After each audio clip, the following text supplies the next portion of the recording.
back here at the Stroh Center after a tremendous rendition of the national anthem by Mike Williams on the saxophone and the voices of BGSU. Mike Williams, great as always. Love when he performs those national anthems with the saxophone. But we're going to finish our look here at Toledo that we were going on right before we went to break. Their offensive numbers are solid overall, 77.5 points per game, fourth in the MAC. But what they really excel at offense is not turning the ball over. They turn over just 9.7 times per game. That's the best in the MAC, the 15th best mark in the country. Absolutely, and speaking of scoring, you have guys like Sonny Wilson, Javon Simmons, the reigning MAC Freshman Player of the Year, Isaiah Adams, Sam Lewis. You got Seth Hubbard coming off the bench. All those guys are super consistent players, and that's going to result to high scoring. But they're also players with a lot of experience. This is a good team with a lot of mix of a lot of good experience and a lot of young players, guys like Bryce Ford, Sonny Wilson, Javon Simmons. Those guys are all sophomores. And then you guys have guys like Seth Hubbard, who's played in the MAC before as a junior, Andre Lorenzen, who's a senior. You guys got. So there's a lot of, and then Isaiah Adams is a fifth year. So there's a lot of good mix of, youth and experience. That's what leads to those low turnover numbers and that really strong offensive scheme. Definitely. So now looking at Bowling Green, this is a team in Bowling Green that really hasn't found much consistency so far this season. They've been searching for it all year, have never really run into it. They're coming off 2 straight losses in MAC play against Eastern Michigan on the 18th, 68-62, and most recently 84-76 loss to Miami on Tuesday. And that's kind of a deceiving score. That was a very close, tough, and physical game all the way. But this Bowling Green team just desperately searching for a win to turn around their season right now. Absolutely. It's tough to get started in a season where it seems like nothing can go right. You've had injuries. You've had start and stop momentum. You've only won back-to-back games once this season. It's just been a lot of inconsistency, a lot of wins followed by losses. Now you've lost 2 in a row at Eastern Michigan, Miami, Ohio. You want to get back on track as soon as you possibly can, especially when you're heading to the later stage of the season. After this game, it's pretty much sort of the final stretch. You got February, and then you have early March, and that's it. So you really gotta end January strong, and there's no better way to do that than by beating Toledo. Yeah, and for Bowling Green, similar scoring numbers, 76.6 per game, 5th in the MAC, right behind Toledo. But what really stood out to me when going through this is the Falcons lead the Rockets in every single defensive category. Yeah, I mean, steals, they're averaging 7.9 per game.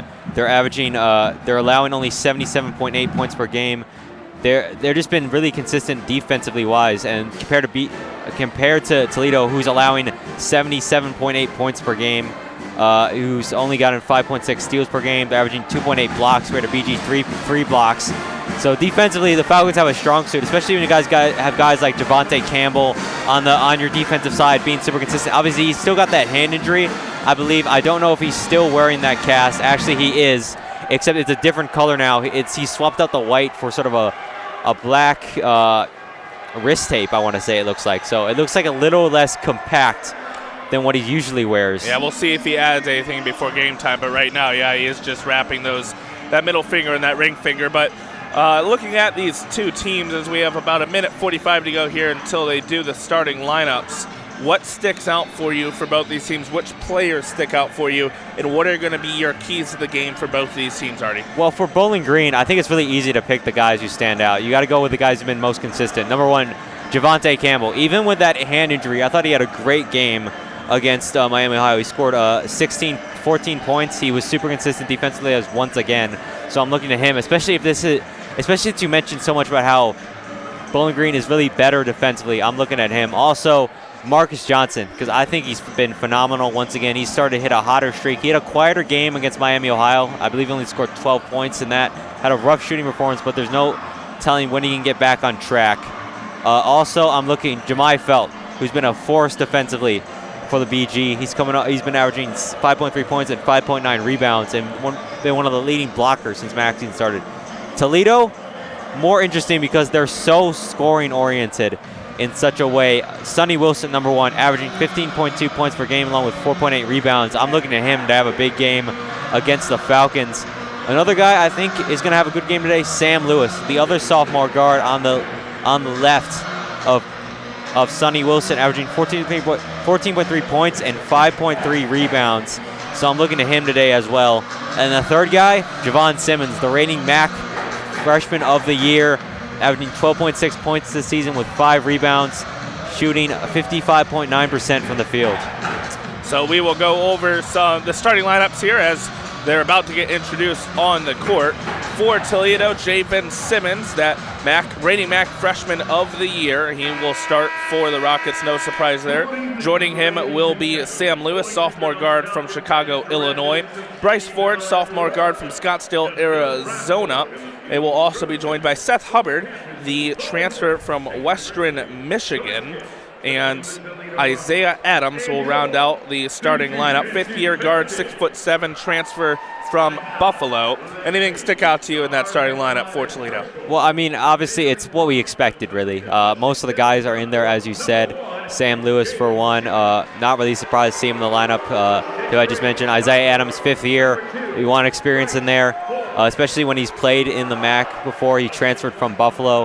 And then you guys got Javon Simmons and then Sonny Wilson as well. So that's a pretty good starting lineup for the Rockets. For Bowling Green, no surprise with the starting lineup here. It'll be Trey Thomas, the senior guard from Canada. Derek Butler, the senior guard transfer from Central Michigan last season. Jemai Felt, he has played great as of late, especially in conference play. Redshirt freshman forward, 6'10" from Boston, Massachusetts.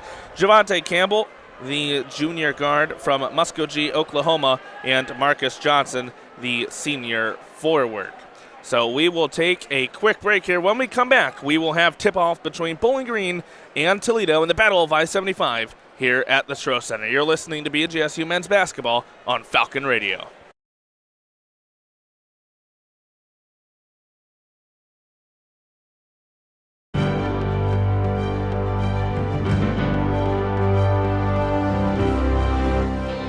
On Saturday, January 18th, senior guard Lexi Fleming became the 32nd player in program history to reach 1,000 career points. Doing it in her 82nd start, she tied herself for the 9th fastest player to reach that point total. In the game against Northern Illinois, where she reached the career milestone, she scored 15 points and dished out 5 as total assists. Fleming averages 12.6 points and 3.3 assists per game this season. In MAC play, she averages 14.5 points and 4.1 assists per game. The former MAC Freshman of the Year is currently in her 5th year with the BGSU women's basketball program and averages 2.12 steals per game, the 4th most in program history. This has been 60 Seconds in Falcon Athletics.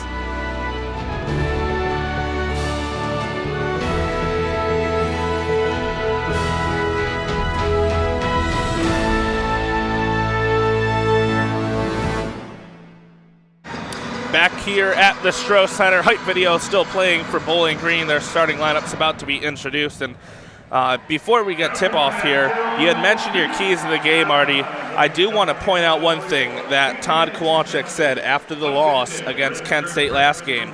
He said that, I should preface this with, the Golden Flashes got up early on Toledo. They outscored the Rockets 44-30 in the first 20 minutes.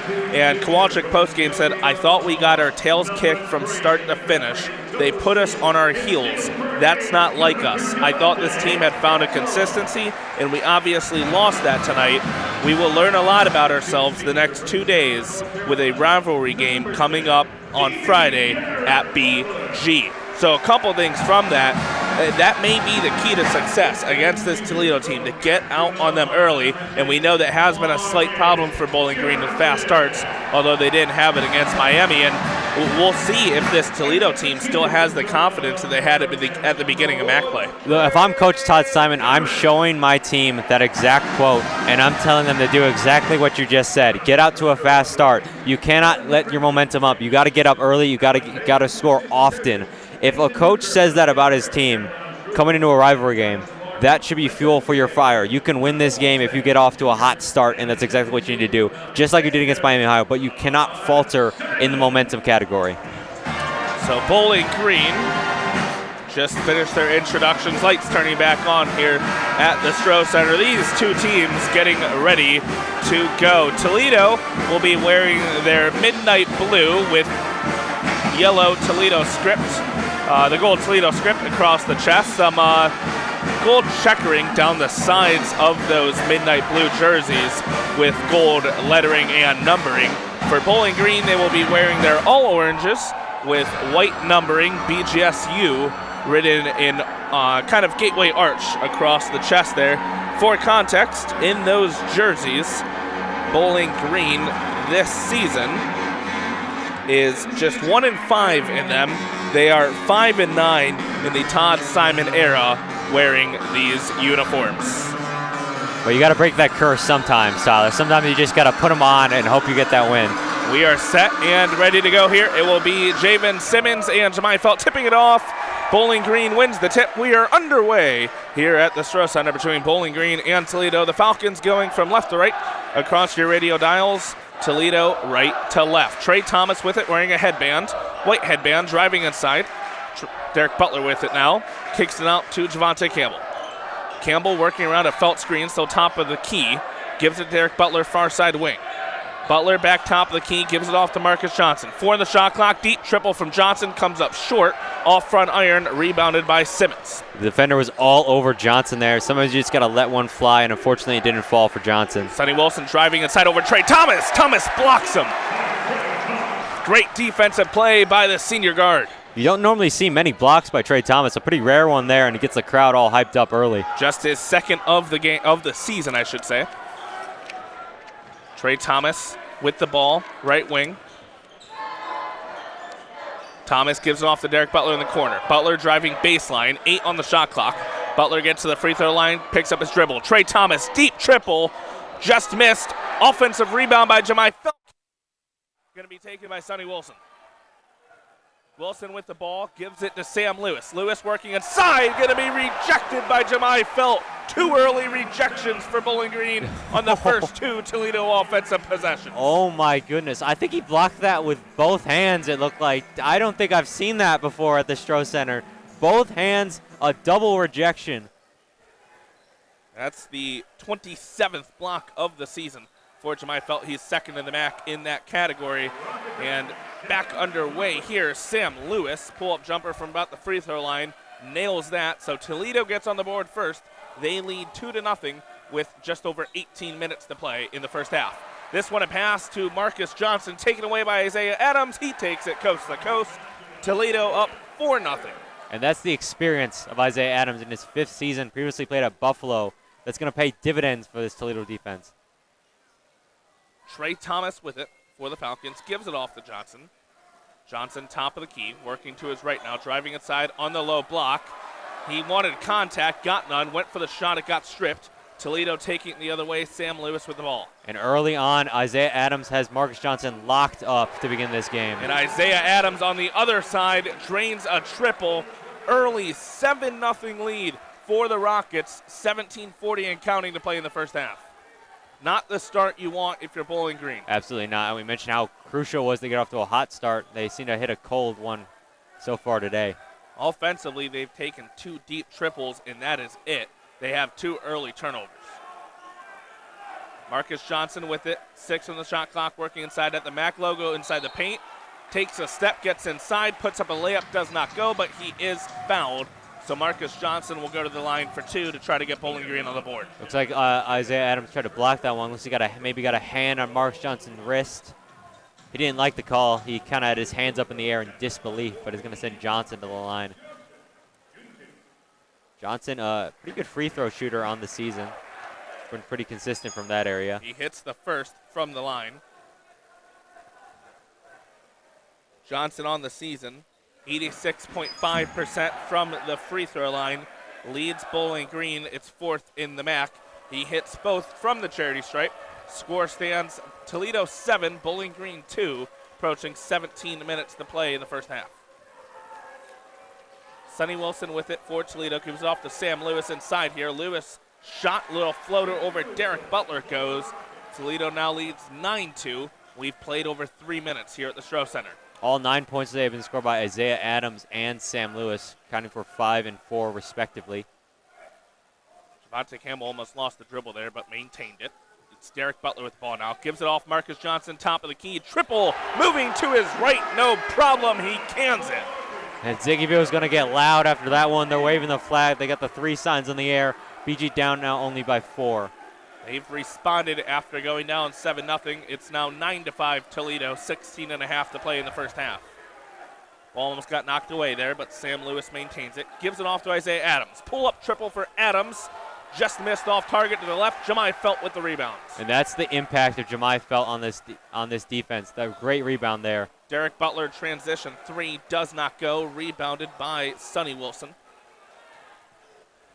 Or apologies, that was Javen Simmons with the rebound. Sonny Wilson with it now driving inside. Misses that shot. It's rebounded by Javen Simmons. He is fouled on the way up. So he will go to the line for 2, but not before we hit the under 16 media timeout. 15 minutes, 56 seconds remaining in this first half. Toledo leads Bowling Green early, 9-5. You're listening to BGSU Men's Basketball here on Falcon Radio.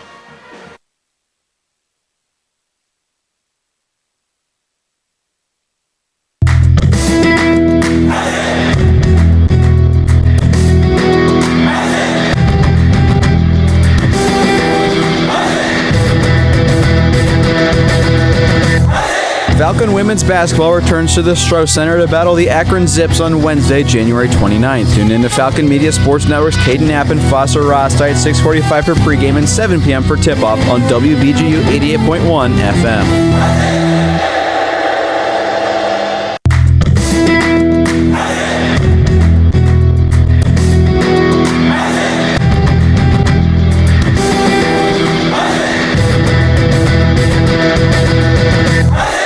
BGSU women's basketball will travel to Toledo for the Battle of I-75 on Saturday, January 25th. Listen to Falcon Media Sports Network's Lucas Kleinmeyer and Caden Knapp at 1:45 for pregame and 2 p.m. for tip-off on WBGU 88.1 FM. Toledo leading Bowling Green early, 9-5, 15:56 still to play here in the first half. Hello, everybody. Tyler Kablitz alongside Artie Abrego. And Artie, currently Bowling Green honoring the BGSU cheer team who won the small co-ed Division 1A National Championship just recently. A great achievement for them and proud moment for Bowling Green. Absolutely. It's always a big deal when you win a national championship and everything. And cheerleading's tough, man. That's a lot of athleticism, a lot of teamwork goes into that sport, and a big congratulations to our cheer team. Definitely. But back to action here. 9-5, Toledo got out to that early 7-0 lead. Bowling Green responded with a 5-2 run. But Toledo going to the line for 2 more when we get back with Javen Simmons when action returns. What have you taken away through this first about 4+ minutes? Well, first, just to break down the foul that we saw. So Jemai Felt went up for the block, and then Javon Simmons went up for the shot. So Jemai Felt knew he fouled immediately because he didn't time the jump correctly. But so far, I think they've played a very patient game so far. They've been slowing it down. They've been taking their opportunities when they get them. They've been playing a lot of ISO game, trying to isolate Bowling Green. BG, they're playing a little fast and loose, I feel like. They're taking a lot of shots they don't think they should take. Derek Butler took a really early 3 on that last possession where he just put his a finger up in the air like, that was my fault, that was my bad. I think they're being a little nervous right now. They're more concerned with getting off to a fast start than finding good looks. Yeah, that's definitely evidenced by those 2 very deep threes early by Marcus Johnson and Trey Thomas. At the line, Javen Simmons hits the first, 71.9% from the free throw line on the season. He hits both. The reigning MAC freshman of the year puts Toledo up 11-5. Testament to how much young talent that Todd Kowalczyk has collected in the recent years. A lot of their top players only freshmen and sophomores on this Rocket squad. Yeah, Toledo lost 3 all-conference players this past year as Trey Thomas drains a triple for Bowling Green. 1 for 2 from deep for Trey now.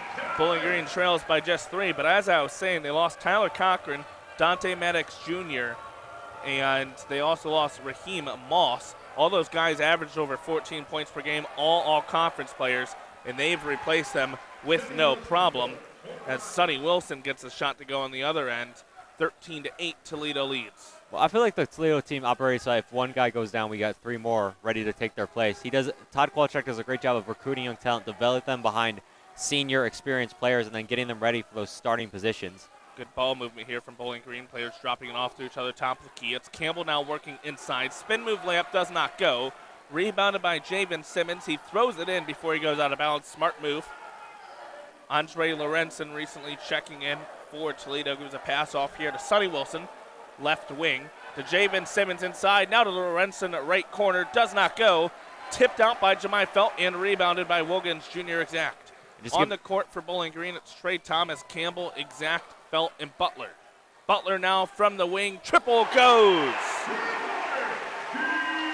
That's what I want to see more from Bowling Green. Ball movement, looking through all your options and finding the open look. Derek Butler wide open for three. Marcus Johnson ready to get checked back in at the next dead ball. Bowling Green trails Toledo by just 2, 13-11, approaching 14 minutes to play in the first half. Jumper by Sam Lewis, no good. Jemai Felt with the rebound. Derek Butler pushing the pace for Bowling Green, trying to go coast to coast. Can't get it to go, rebounded by Lorenzen.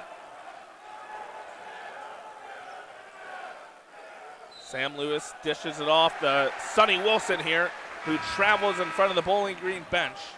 Marcus Johnson will check back in for Bowling Green. Jemai Felt going to get his first rest of the game, Artie. Yeah, he's been averaging about 17.9 minutes per game, so not as much as the rest of the guys in the starting lineup who are averaging about 30. I mean, this is basically Jemai Felt's first season of collegiate basketball. He's missed the past 2 seasons due to injury. So even though he is in the starting lineup, they're taking it a bit slow with him just so he makes sure he can still develop. He has picked up minutes recently, 24 minutes a game in conference play. Trey Thomas here, right wing three, does not go. He works inside to get his own rebound. Heads up IQ play from him there. Kicks it out to Marcus Johnson. He drains his second triple of the game. Bowling Green with their first lead of the contest, 14-13. Firstly, great instincts by Trey Thomas to immediately go grab that rebound, and what a shot by Marcus Johnson to put BG up by 1. Here's a triple on the other end, canned by Seth Hubbard. He was 5th in the MAC last season with a Western Michigan high 69 three-pointers, shooting just 22.4% from deep this season, but nails that one. Toledo back out ahead 16-14, 13 minutes to play in the first half. Marcus Johnson backing down Lorenzen. Fadeaway Jay from just inside the free throw line will not go. Rebounded there by Sonny Wilson, fighting his own teammate Gerger Burchik for it. Wilson now driving inside. Floater goes and one. I think they're going to get Wilkins. I think they're going to get Exact with that. Oh, man, Trey Thomas actually. Yeah. That's going to be his first. And the Bowling Green's second team foul after Jemai Felt's fouled earlier. Sonny Wilson has been phenomenal for Toledo this season. Absolutely. 15.2 points per game, 8th in the MAC with a 51.7% field goal percentage. He was also named to the All-MAC freshman team last season, along with his teammate Javon Simmons. He's also 10th in the MAC in points per game and 60 assists. The former number 2 overall ranked player from the state of Michigan by 24/7 Sports, a Pontiac, Michigan native. Just 64.1% from the line on the season. Drains that high-arcing free throw shot. Toledo now leads Bowling Green 19-14. 12:45 and counting to play in the first half. Been on a 6-0 run in the last 52 seconds. Derek Butler with it, left wing. Drops it off to Marcus Johnson. He swings it up top to Trey Thomas. Sorry, that was Dejon Humphrey newly checked into the game. He kicks it down low to Wilkins Jr. Exact. Works around Javen Simmons and gets the shot to go. Love the patience there by Exact. Finds his way around his defender and gets the easy 2. On the other end, Isaiah Adams left alone, top of the key. You cannot do that. He drains the triple, 22-16. Toledo leads, approaching 12 minutes to play in the first half. To me, Isaiah Adams is the most dangerous type of player. He's a 6'7" guard who can hit threes, and he's a 5th year in experience in college basketball. Marcus Johnson, deep triple, does not go, off front iron.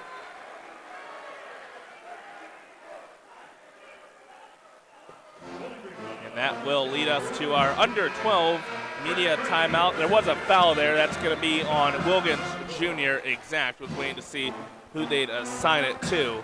So we will take that break with them. 11:55 to play here in the first half. Toledo leading Bowling Green 22-16. You're listening to BGSU Men's Basketball. You're on Falcon Radio.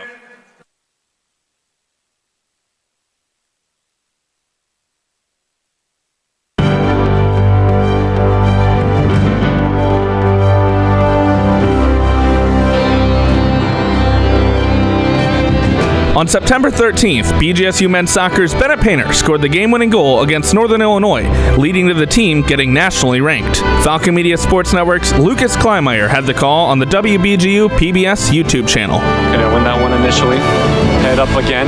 Wins the second one, however. Back to lane, back to Painter. That one's blocked, gets it back.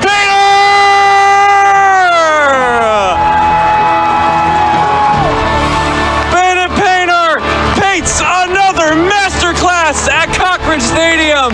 This has been a Falcon Media Sports Network featured call.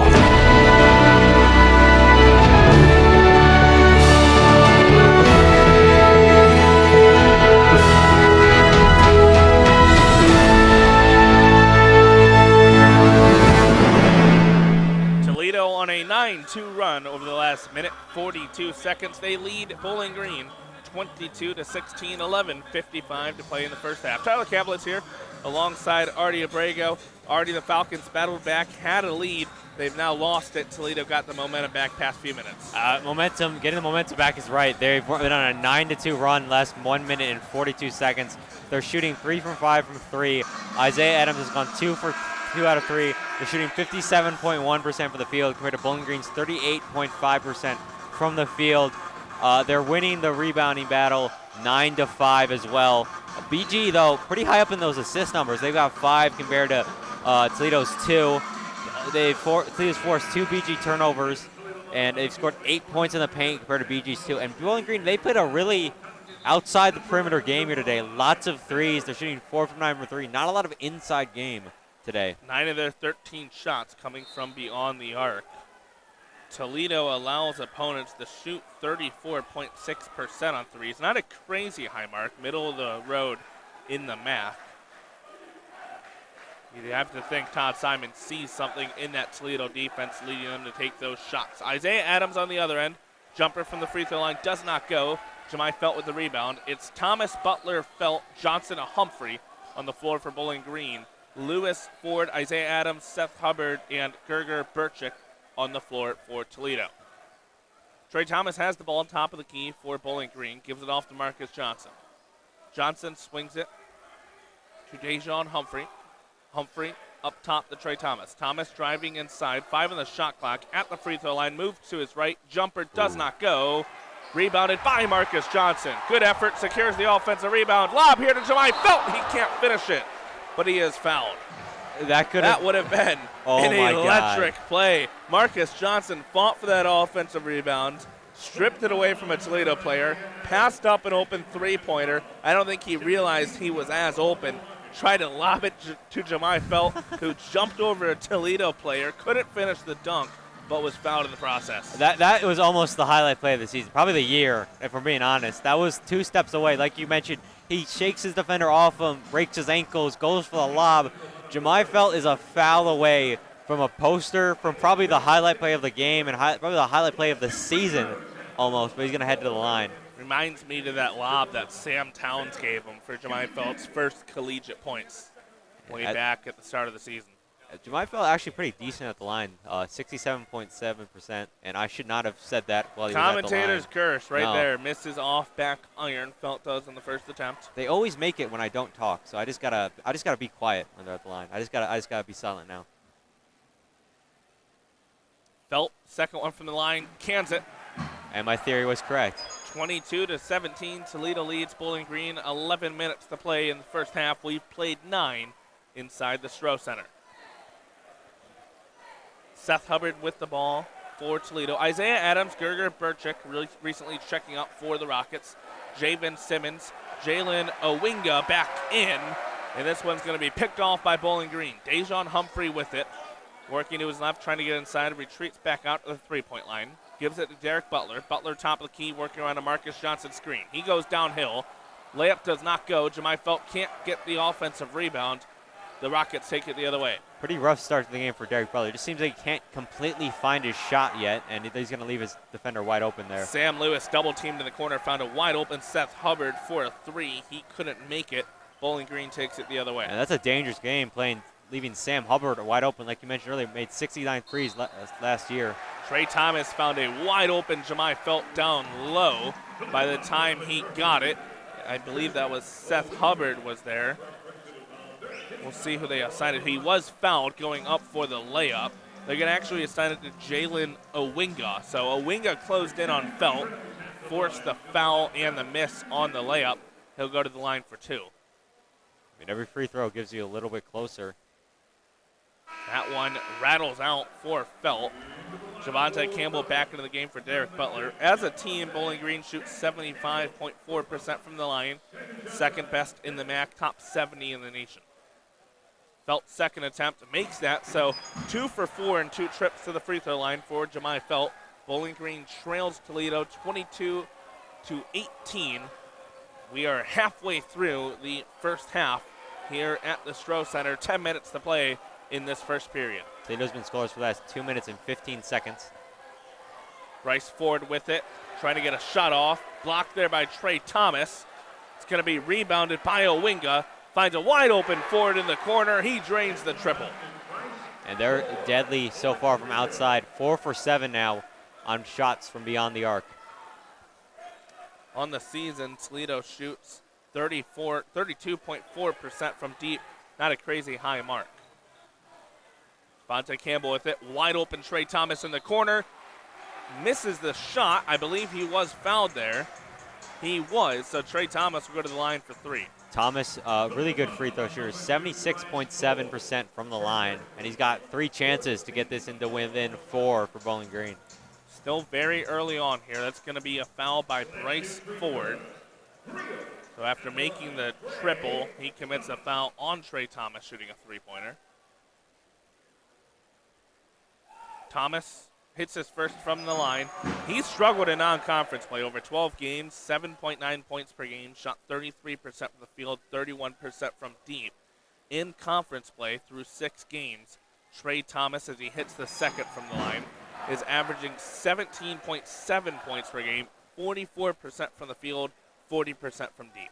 You know what they say, there's always something different about Maction, so it kind of unlocks something in you. And a lot of these players, they sort of become a new man or a new person when they hit that conference play time because they know how much it means to the team. Trey Thomas drains all 3 from the line. Bowling Green trails Toledo 25-21, approaching 9 minutes to play the first half. Sam Lewis with the ball for the Rockets. Gives it off to Bryce Ford here. Now it finds its way inside of Jalen Owinga. The hook shot does not go. Rebounded by Trey Thomas. Thomas gives it off to Marcus Johnson. Johnson top of the key. Pulls up a 3-pointer. Will not go. Rebounded by Seth Hubbard. Hubbard trying to get downhill for Toledo. Retreats back out to the 3-point line. Now working in the mid-range area. Around a screen. Jumper baseline over Marcus Johnson is good. I mean, there's nothing you can do. That was great defense by Marcus Johnson. Seth Hubbard just had a better shot. Turnaround jumper. Nails it from 2. 27-21, Toledo leads Bowling Green, 8.5 to play here in the first half. Exactly. He's getting ready to check into the game as well. Marcus Johnson with it, driving baseline, trying to work inside off the right side. Johnson gets inside, easy layup, just forcing his way in there over Javen Simmons. And that's going to get Johnson to double digits with 10. He leads all scorers in today's game. Now we're going to have an offensive foul on Toledo. We'll see who they assign that to. My live stats 32. freezing over here. It's going to be Jalen Owinga. Yeah. I think ref said made a back shoulder, so I think he backed up into his defender or gave a forearm towards his defender. That's going to call the foul. So Bowling Green will take it the other way, trailing by 4 with 8 minutes to play in the first half, 27-23. Great crowd here on hand at the Stroh Center. Falcon Fanatic student section packed all the way out as Trey Thomas misses a step-back triple. You can't really see many empty seats here in the Stroh Center, which has a capacity of 4,387. Seth Hubbard dribbles it off his foot. He'll pick that up. That's going to be a backcourt violation, and that'll bring us to the under 8 media timeout. Bowling Green will have the ball when we come back. They trail Toledo 27-23, 7:37 remaining in the first half. You're listening to BGSU Men's Basketball here on Falcon Radio.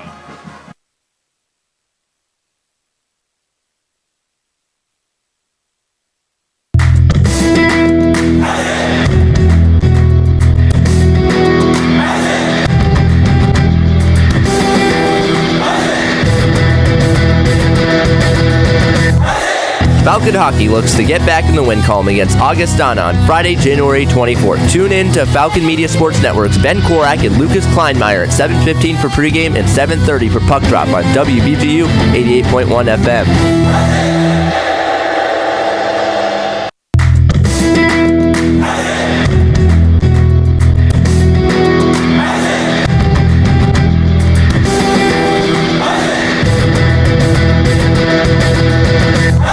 Hockey wraps up their 2-game series against Augustana on Saturday, January 25th. Join Falcon Media Sports Network's Ben Korak and Nathan Burkett at 6:45 for pregame and 7 p.m. for puck drop on WBGU 88.1 FM. Your home for BGSU hockey. Back here at the Stroh Center, Toledo Bowling Green Battle of I-75. The Rockets leading the Falcons 27-23. 6:31. We're about an hour away from tip-off. Puck drop, not tip-off. So used to the basketball here. Puck drop across the street over at Slater Family Ice Arena. It is Bowling Green against Augustana. Huge game for the hockey team. Huge 2 games this weekend against Augustana for the Falcons. Ben Korak, Lucas Kleinmeyer will be on the call for that one if you want to tune into that. Switch between these two. That'll be 7:30 puck drop for that. You can find that on our sister station, WBGU 88.1 FM. Is that Lucas's first hockey call? It is. It's Lucas Kleinmeyer's, our Falcon Media Sports Network sports director. It is his hockey debut. I called a few hockey games back freshman year with FMSN alum Charlie Ryan. I remember calling Mason Cup quarterfinal games against Ferris State. I remember calling mine at the Cooling Center in Bowling Green because we couldn't make the trip out. We had to call one game in a classroom. Got to do what you have to do. Back underway here. Javante Campbell has the ball. Gives it off to Marcus Johnson baseline. Falcons trailing by 4. Johnson works inside. Hook layup goes. Give Marcus Johnson 12. And Bowling Green's within 2, 27-25. I'm liking the more patience I'm seeing for Marcus Johnson as this game goes on. He took a couple of really deep, kind of aggressive threes early. He's been a lot more patient in these later minutes as the first half has ticked away. Isaiah Adams with the ball, top of the key, gives off to Sam Lewis. You can feel the environment getting better in this arena as we keep on going. And that's going to be an offensive foul there by Sam Lewis.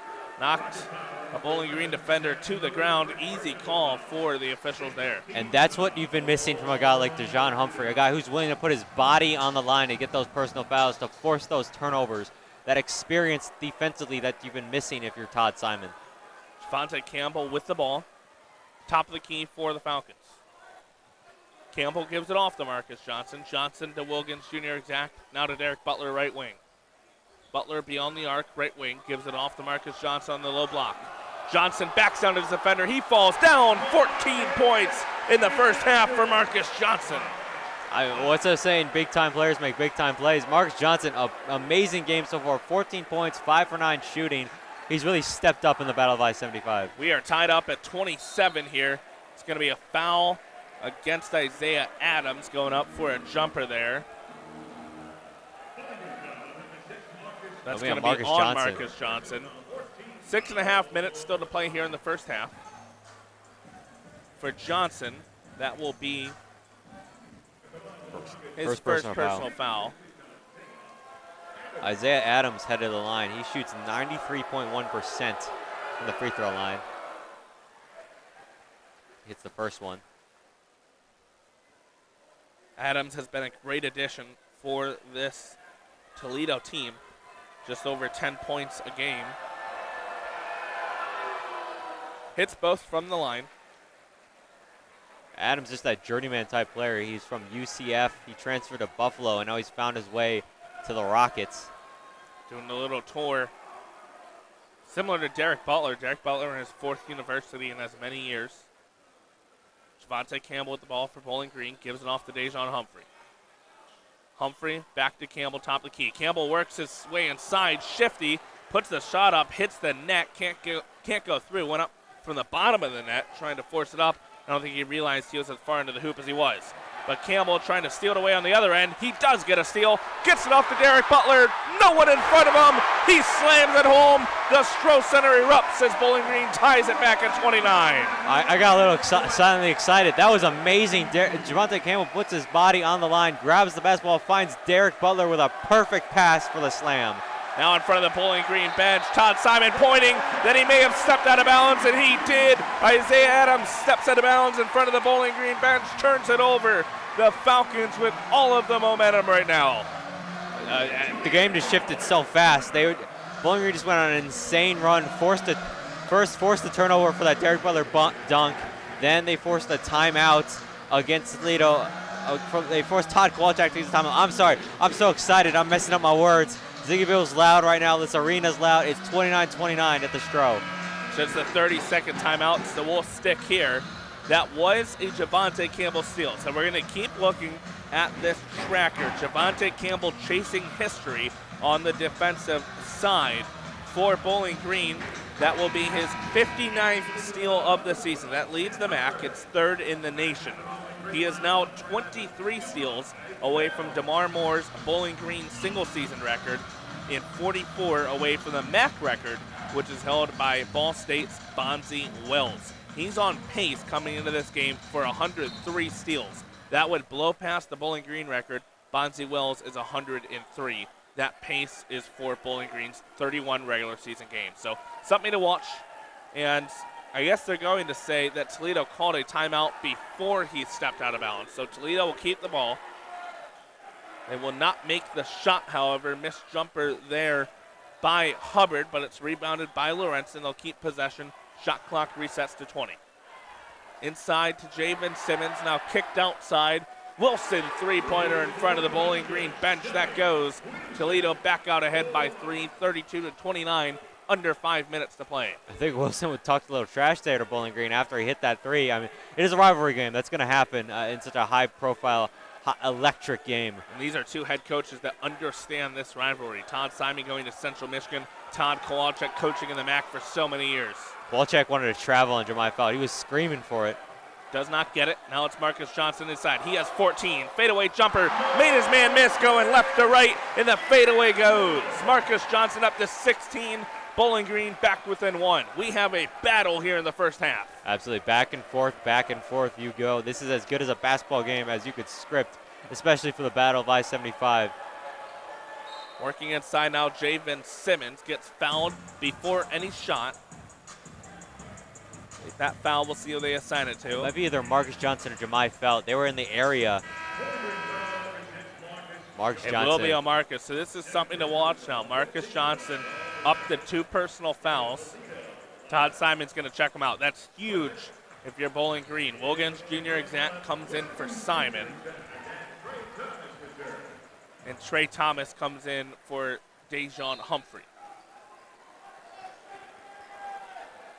Toledo to inbound here from baseline. Finds way to Isaiah Adams' hands. Oh. I think they're going to get Jemai Felt with another foul. They are. That was... Actually, that was Gerger Burchik. I think he took down low. I think it might have been a 3-second violation. He was in there for a while. They're going to call a turnover on him, so he turns the ball over. It was actually a travel. Andrew Smith just nudged me. Travel. He made the travel motion. So shuffled his feet there for the layup. Couldn't exactly see the motion from here, but anyway, Toledo turns over the ball, and Trey Thomas finds Jemai Felt inside. He slams it home. Bowling Green back out in front, 33-32. I mean, after missing that alley-oop earlier, you could tell Jemai Felt really wanted that slam right there as Bowling Green now up by 1 once again. Andre Lorenzen with it, gives it off to Seth Hubbard. Hubbard back to Lorenzen in front of the Bowling Green bench. Finds the hands of Isaiah Adams at the free throw line. He gives it off to Lorenzen inside. He makes the layup, draws the foul. And that'll bring us to our final media timeout of the first half, the under 4 media timeout. 3:35 to play. Lorenzen will take a free throw when we get back. The Rockets leading the Falcons 34-33. You are listening to BGSU Men's Basketball here on Falcon Radio.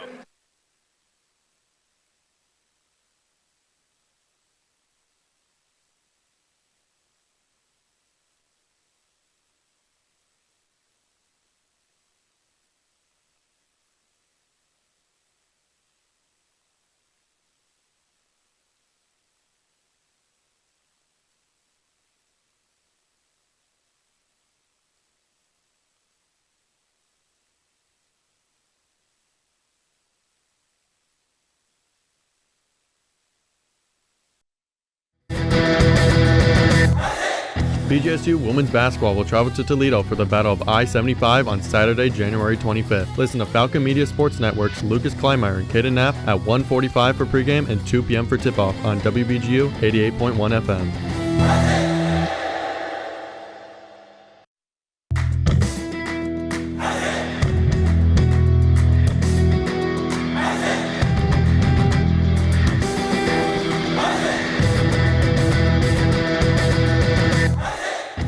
BGSU graduate Jason Jackson from the Miami Heat here. Make sure to tune into the Zig Zone every Sunday at 4 p.m. on WBGU 88.1 FM, home of the Falcon Media Sports Network.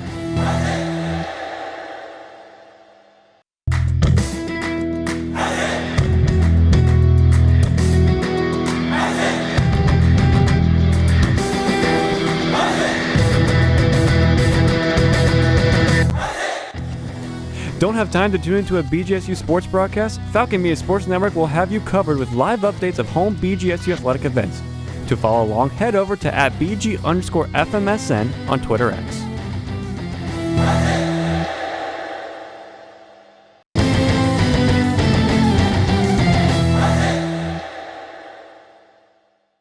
The Battle of I-75 festivities continuing here at the Stroh Center already. Now honoring the 2024 BGSU baseball team who won the MAC regular season championship. Their season going to get started in just 3 weeks from now. 21 days, clock counting down on that. Can't wait to see that team back in action. But back here at the Stroh Center, Andre Lorenzen hits his free throw, converts the old-fashioned three-point play.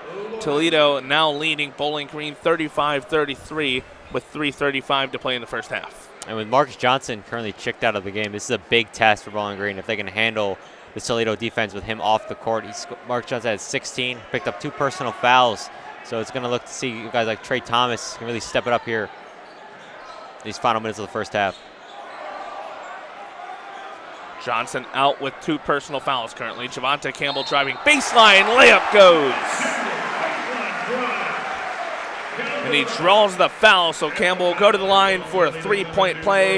It's all tied up at 35 apiece. And that layup's going to be Campbell's first points of the day. He's got 2 so far and a chance for just 1 more.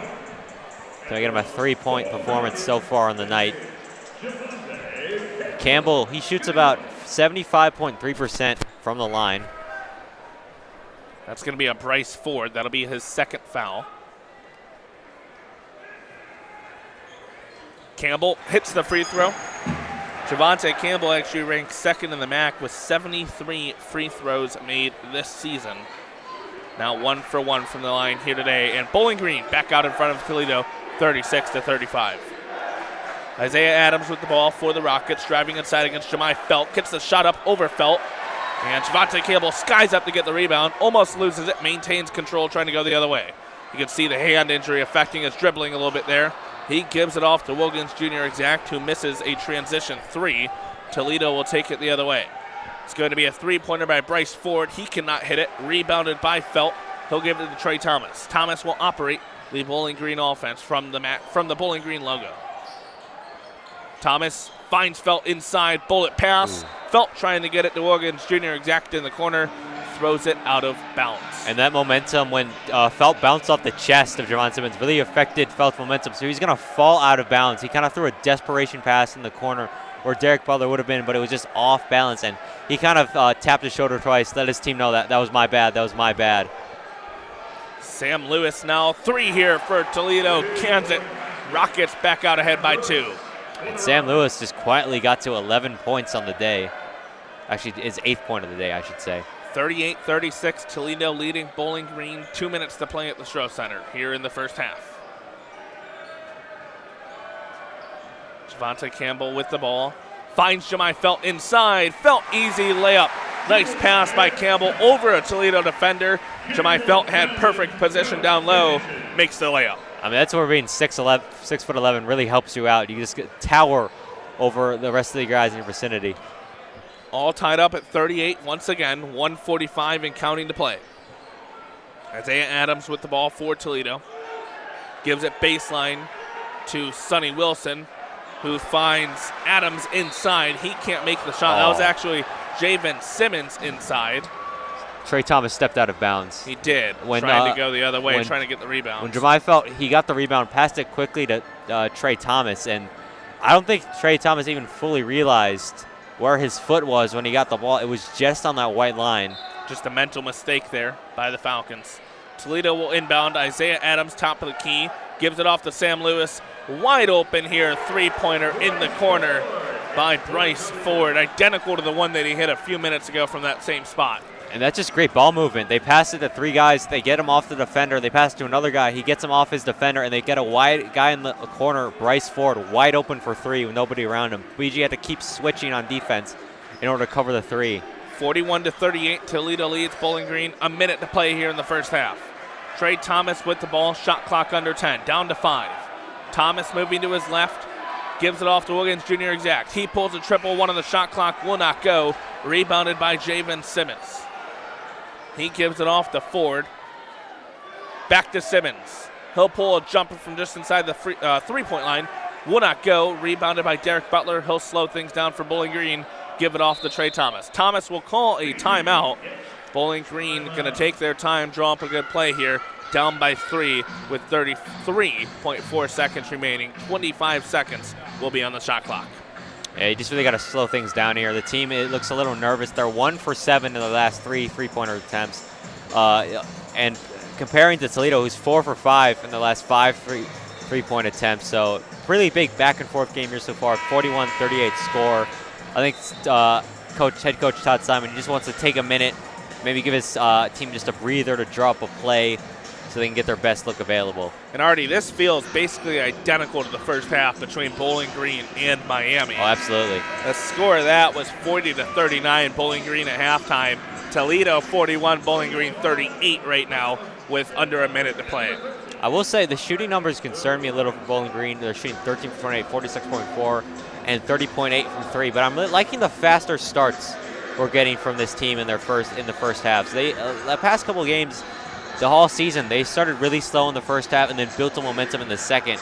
Now lately, they've been starting hotter in the first, but they just got to keep the momentum up in the second. If you look now over the last 3 quarters against Miami of Ohio and Toledo, they are definitely playing up to the tougher competition. Under 30 seconds to play now. Trey Thomas with the ball, 15 on the shot clock. He's at the Bowling Green logo midcourt. Thomas moving to his left now in the left wing, 10 on the shot clock. There's about an 8-second differential between shot clock, game clock. Shot clock down to 4. Marcus Johnson with it, 1 on it. His three-point attempt blocked by Javen Simmons. Goes out of bounds. Toledo will get the last shot, it appears. 8.3 seconds left on the clock. And Javen Simmons was all over that for Marcus Johnson. Didn't give him any room to breathe. He was up in his face the whole time and gets the rejection. I mean, there's a reason he was the MAC Freshman of the Year, Tyler. There definitely is. Some confusion now on who's going to be in this game for Toledo, making some substitutions. Isaiah Adams kind of shoved Sam Hubbard away. 8.3 on the clock. It's going to go to Sonny Wilson. Wilson will kick it to Seth Hubbard. Back to Wilson. Sure, that's going to be Adams with it. Adams, mid-range jumper goes, and that'll be the end of the first half. Just before that buzzer sounded, a jump shot by Isaiah Adams just inside the three-point line goes. Toledo leads Bowling Green by 5 at halftime, 43-38. We'll take a quick break, recap the first 20 minutes of action. You're listening to BGSU Men's Basketball here on Falcon Radio.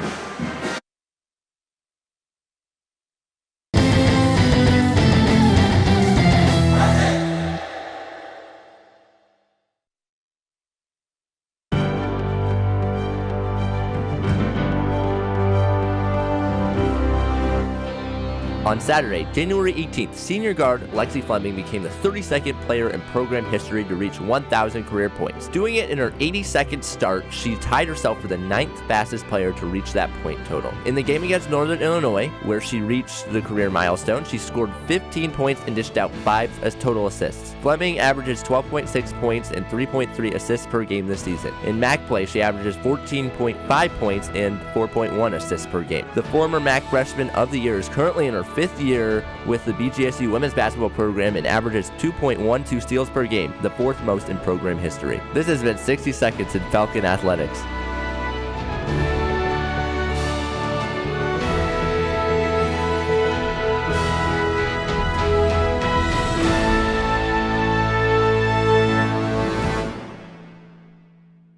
The average time a resume spends on an HR manager's desk is 7 seconds, and most of them are tossed aside. Now imagine if one of those resumes belonged to Yasmin, who was living in a shelter, juggling 3 jobs. I had to be resilient.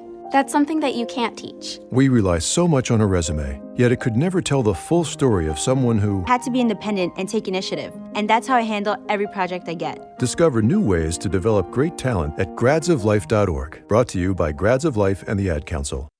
Sweet strawberry icing. You're in Goodwill, and just past that vintage denim jacket you spot miniature donut earrings. You lean in. Ah, that's the scent of shopping success. Because at Goodwill, every item you buy funds local job training and more.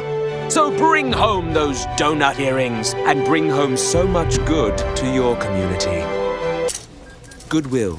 Bring good home. Brought to you by Goodwill and the Ad Council.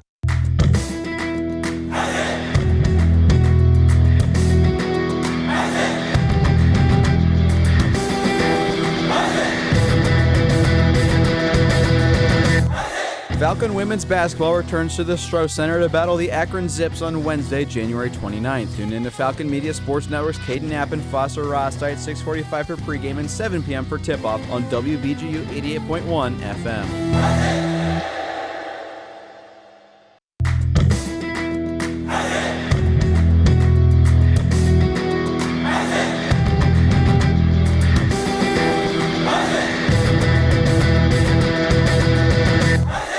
BGSU women's basketball will travel to Toledo for the Battle of I-75 on Saturday, January 25th. Listen to Falcon Media Sports Network's Lucas Kleinmeyer and Caden Knapp at 1:45 for pregame and 2 p.m. for tip-off on WBGU 88.1 FM.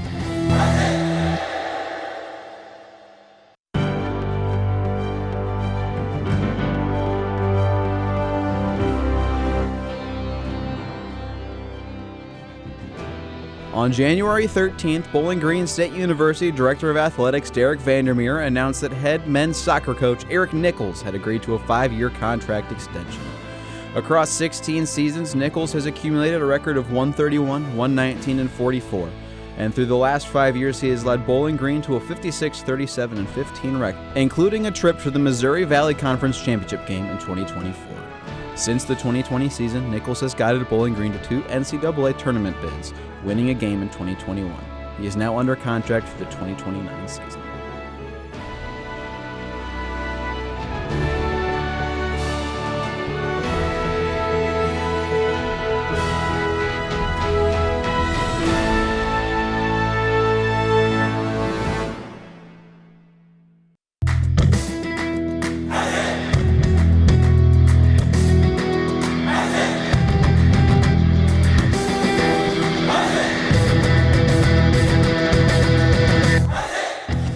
Men's basketball travels 2 hours east to face Kent State on Tuesday, January 28th. Listen into Falcon Media Sports Network's Tyler Kavelitz and Artie Abrego at 6:45 for pregame and 7 p.m. for tip-off on Falcon Radio.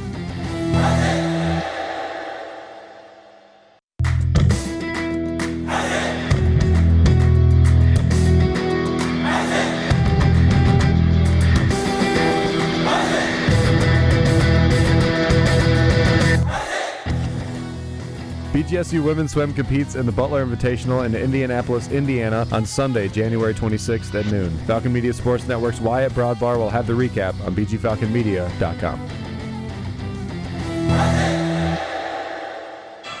Back here at the Stroh Center, the always wonderful Mike Williams playing the saxophone at halftime. Fans getting a little more entertainment here for the Battle of I-75. But we have reached halftime. Tyler Kavelitz here alongside Artie Abrego, and Artie fought a hard-fought first half between these two rivals. Toledo leading the Falcons by 5 at the break, 43-38. Yeah, first off, shout out Mike Williams. That was really great. That was really fun. He played the song from Squid Games, which I thought was hilarious. So that was really funny to me. But, yeah, a pretty back-and-forth half, honestly. 43-38 games, still very winnable for BG. Not nervous at all. But, you know, when you look at some of the stats, just going through some stuff, shooting-wise, Toledo shooting about 50% from the field, 15 for 30, 7 for 11 from 3, so 63.6%. They're shooting 13 for 29. BG shooting 13 for 29, 44.8% from field goal range, 4 for 13 from 3. That's what concerns me the most. They're shooting 28.6% from 3, and they keep looking back towards that. They keep looking for those three-point shots when it clearly isn't working as well as they'd like it to. Definitely will have to keep an eye on that.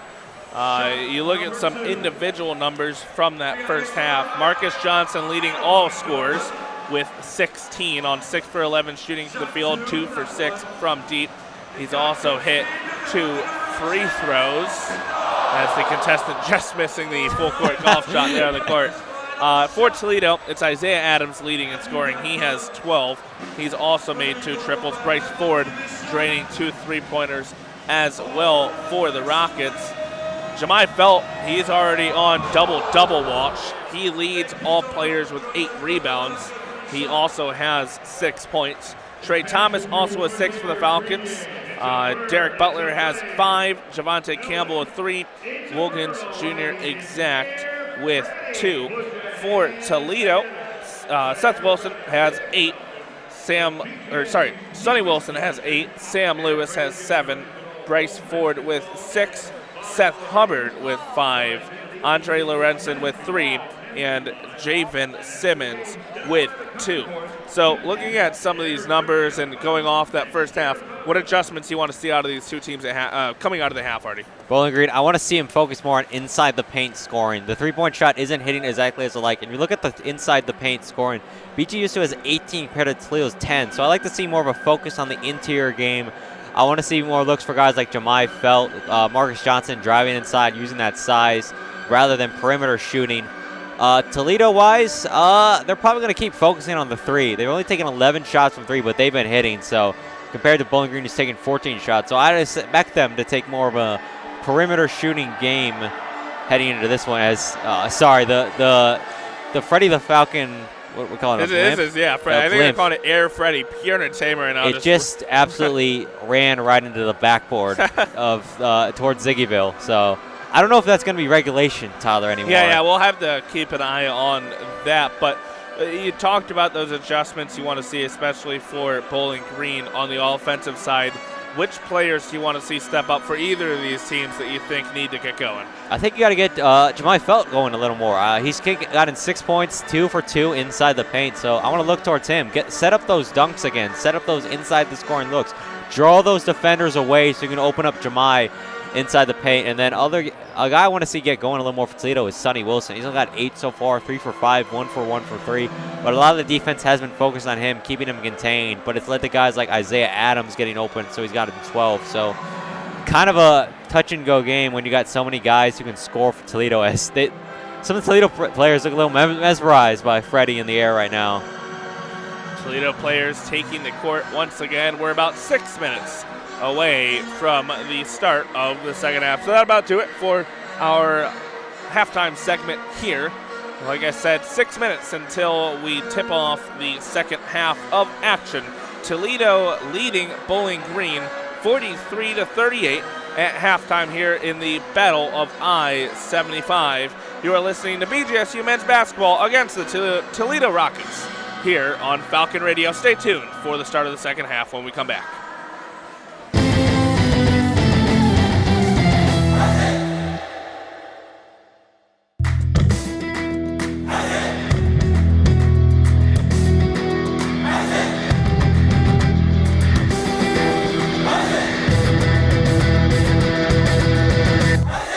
Falcon Hockey looks to get back in the win column against Augustana on Friday, January 24th. Tune in to Falcon Media Sports Network's Ben Korak and Lucas Kleinmeyer at 7:15 for pregame and 7:30 for puck drop on WBGU 88.1 FM.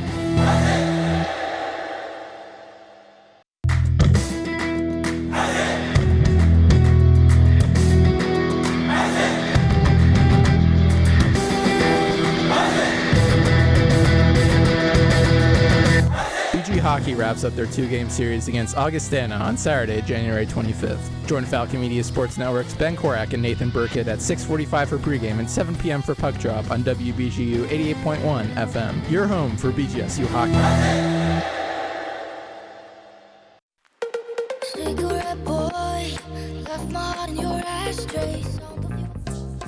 This hour of Jam in January programming on Falcon Radio.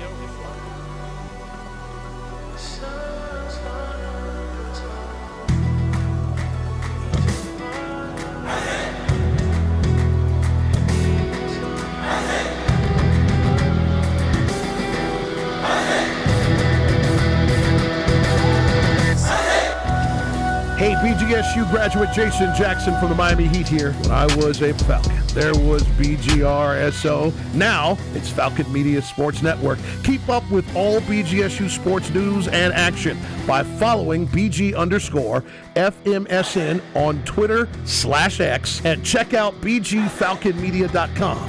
Hi, Ziggy.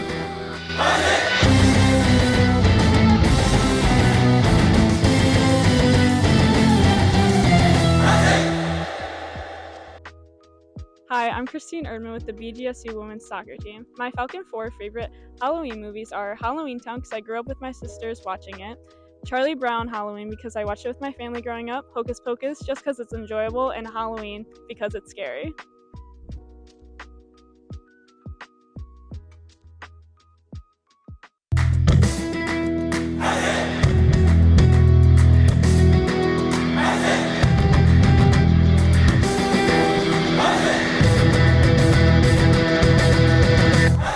Falcon women's basketball returns to the Stroh Center to battle the Akron Zips on Wednesday, January 29th. Tune in to Falcon Media Sports Network's Caden Knapp and Foster Rostite at 6:45 for pregame and 7 p.m. for tip-off on WBGU 88.1 FM.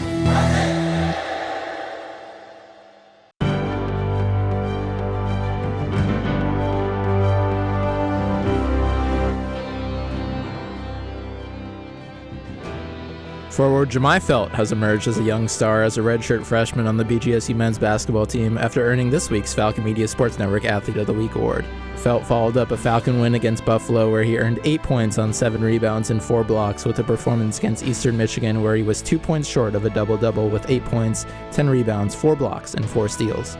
After sitting out the past 2 seasons due to injury, Felt has emerged as a dominant force at the block among a Falcons squad riddled with front court injuries, as his 1.4 blocks per game is good for third best in the MAC. This has been Falcon Media Sports Network's Athlete of the Week.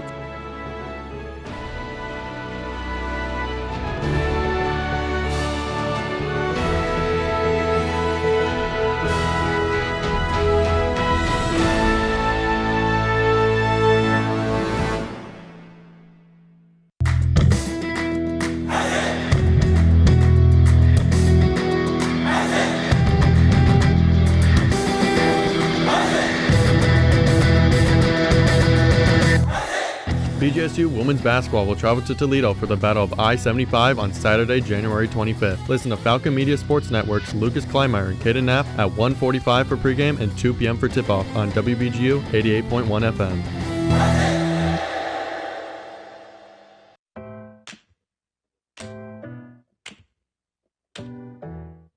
Hi, I'm Lauren Hovey on the BGSU volleyball team, and these are my Falcon 4 off-day activities.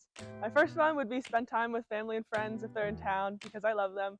My second one would be read my book, because it's relaxing. My third one would be go get coffee, because who doesn't love coffee? And my fourth one would be go get groceries so I can make food for the week.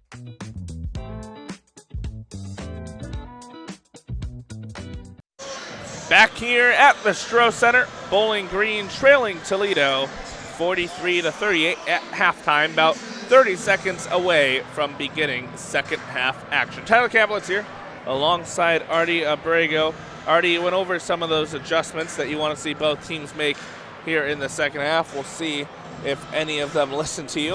And if I'm sure they got the broadcast playing in locker rooms. I'm sure definitely. Todd Kowalczyk has got me on speed dial. I'm sure of it.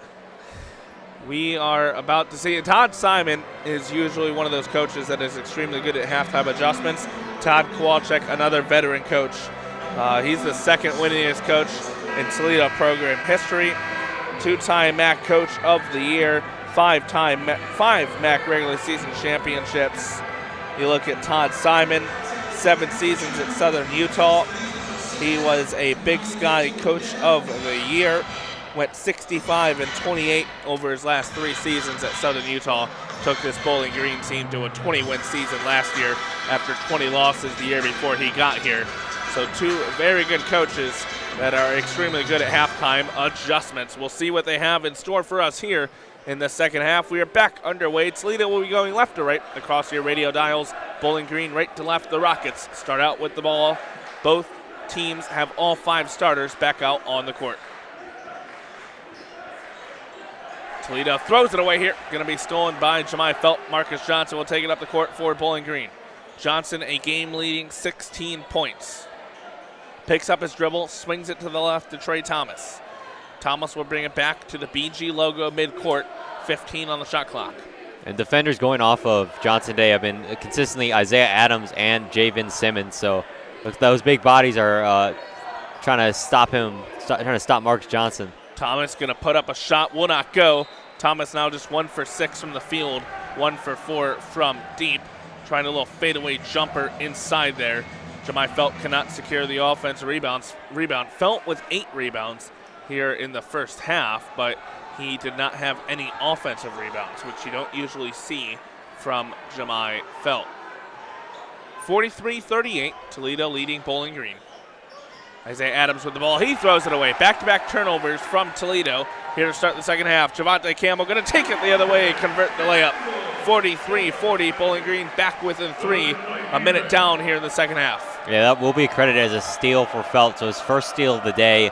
And a good driving layup, I should say, by Javante Campbell there. Trey Thomas trying to get this crowd going. Jemai Felt almost poked away. Another steal. Javante Campbell trying to do just that. Isaiah Adams secures the ball off the ground. He's going to kick it inside here to Sonny Wilson. He'll dish it out for an open 3-pointer miss there by Bryce Ford. And it's now going to be a miss by Javen Simmons. Ooh. But it'll be knocked out of bounds by Bowling Green. So Toledo will maintain possession after 3 missed shots there. I think that was off Trey Thomas. I think that was. I believe you are correct. He got his hands on it and it just slipped out of his hands, and he knew it immediately. It was an air ball by Javen Simmons. There wasn't close in the shot. Ziggyville let him know.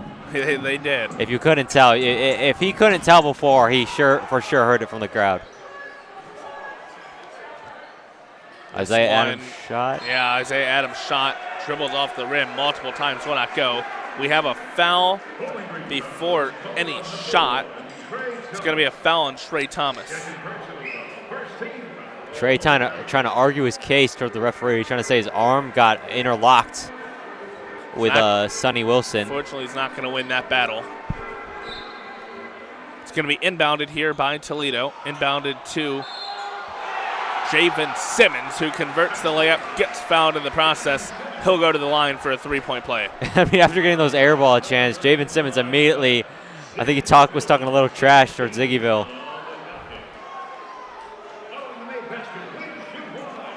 45-40 now the score. Toledo over BG. Simmons at the line, hits it. He's now 3 for 3 from the charity stripe. Toledo up by 2 possessions, a 6-point lead, 46-40. 18 minutes to play, 2 minutes down here in the second half. Marcus Johnson hands it off to Derek Butler. Butler making his way inside, trying to bully Sam Lewis, does just that. Layup goes for Derek Butler, physical layup for the senior guard. Honestly, I forgot to mention Derek Butler is one of the players I want to see step it up in the second half a little for the Falcons. He's had a quiet performance so far, but that's going to be his 7th point of the day. Isaiah Adams with it, gives it off here to Javen Simmons. Now a deep 3-pointer from Sam Lewis. He cans it. And Jemai Felt. I don't know what happened. He passed the ball in. Terrible pass in. Looked like it rolled off his hands maybe when he wasn't supposed to. I think Toledo player just let it roll out of bounds. It's going to be Toledo ball. Okay, this is what I think happened. He gets hands on the ball, so he's trying to pass it super quickly. And I've seen him do that before, but when he went for the pass, it just slipped off his hand somehow and went out of bounds. Bad mistake if you're Jemai Felt Bowling Green. but equally bad there. Pass to Isaiah Adams just trickles into the Toledo bench. So even after the mistake by Jemiah Falcons get the ball back. Guess you could say no harm other than about 10 seconds off the clock. Absolutely. I mean, you got pretty lucky there for your BG. That could have been another big scoring opportunity for Toledo. Trey Thomas with the ball for the Falcons. Thomas, Butler, Felt, Campbell, Johnson on the court for Bowling Green. Simmons, Lewis, Ford, Wilson, Adams on the floor for the Rockets. Trey Thomas with it under 10 of the shot clock, top of the key. Moving to his right on the right wing, now driving inside. He's going to go down to the ground. They're going to call a travel on Trey Thomas. A rough start to the second half if you're Trey Thomas. He missed that first layup. He let that ball fall out of bounds, and now a travel call. So not the best start for the second half of action. 3 straight turnovers here by both teams. So Jemiah Felt turnover, Isaiah Adams, and now Trey Thomas, back-to-back-to-back possessions. Sam Lewis, right wing, finds a wide open Bryce Ford in the corner. Ford hits his 3rd triple of the game. Toledo goes up by 10, 52-42. Todd Simon calls a timeout with 16:35 remaining. That'll take us to a media timeout off of that one. Toledo up by 10, 16:36 to go, 52-42. You are listening to BGSU men's basketball for the Battle of I-75 here on Falcon Radio.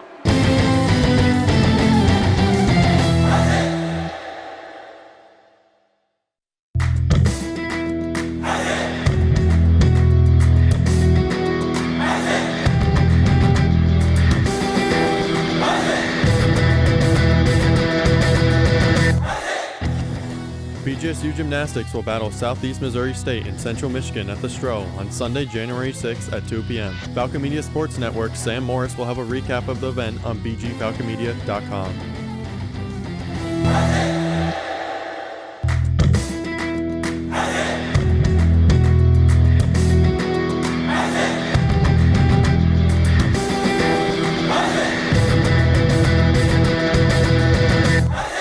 Falcon Hockey looks to get back in the win column against Augustana on Friday, January 24th. Tune in to Falcon Media Sports Network's Ben Korak and Lucas Kleinmeyer at 7:15 for pregame and 7:30 for puck drop on WBGU 88.1 FM.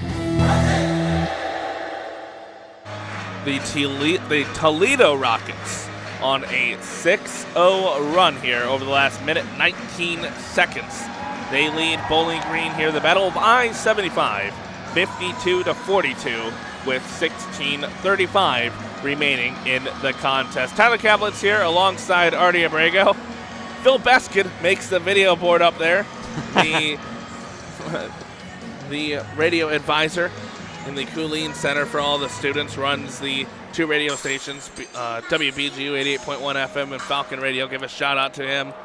Made it onto the video board, and he's one of many in attendance here in this one. A basically virtually packed out house here at the Stroh Center for this one. Feels like everyone in town's here. Everyone on Worcester Street, everyone in the surrounding area. People from the Toledo area made the trip up. Ziggyville's packed. It's a big game. I mean, it's a Battle of I-75. You're gonna show up for that. You definitely are. Definitely the most attended game here at the Stroh Center this season, no doubt in that. But what have you seen start of the second half, Artie, that's caused problems for Bowling Green? Well, Bowling Green, they keep looking for the 3-point. They haven't looked much for the 3-point try. It's just mostly the small mistakes, that Felt turnover, the Trey Thomas travel. They're just not playing as consistently as I'd like them to be heading into the second half. I mean, they only scored 4 points so far. They've allowed a 10-point lead now for Toledo. They haven't been playing their best foot forward to start this one off. Marcus Johnson going to inbound for Bowling Green, gives it off to Trey Thomas. Toledo was kind of showing a false full-court press there. They backed off. Thomas with the ball on the right wing, gives it off to Marcus Johnson. Johnson back to Thomas, top of the key now. Thomas gives it off to Derek Butler, right wing. Butler steps back beyond the line, passes it to Trey Thomas. That's picked off by Sonny Wilson. Yeah, Sonny Wilson going the other way, going to be knocked away by Derek Butler. He regains control. 12-point advantage for Toledo. Just a bad mistake there on the pass by Derek Butler. Yeah, the second I saw that pass from Derek Butler, you just knew it was going to be a turnover. Sonny Wilson read that play like a book, knew exactly where the pass was going, intercepted it, and took it all the way to the rim. Javante Campbell with it now in the left wing. Gives it off to Derek Butler. Butler back to Campbell. Campbell driving inside, feeds it to Jemai Felt. Felt gets it to go, and one opportunity for the redshirt freshman forward. And that's what I wanted to see more of, which I mentioned at halftime. I want to see more inside looks for Jemai Felt. He towers over his defenders. He's 6'11". You got to look for him in the inside. And we will reach another media timeout, the under 16 media timeout this time. Jemai Felt will shoot a free throw when we come back, try to make it a single-digit deficit for Bowling Green. They trail Toledo by 10, 54-44, 15:47 to go in the contest. You are listening to BGSU Men's Basketball here on Falcon Radio.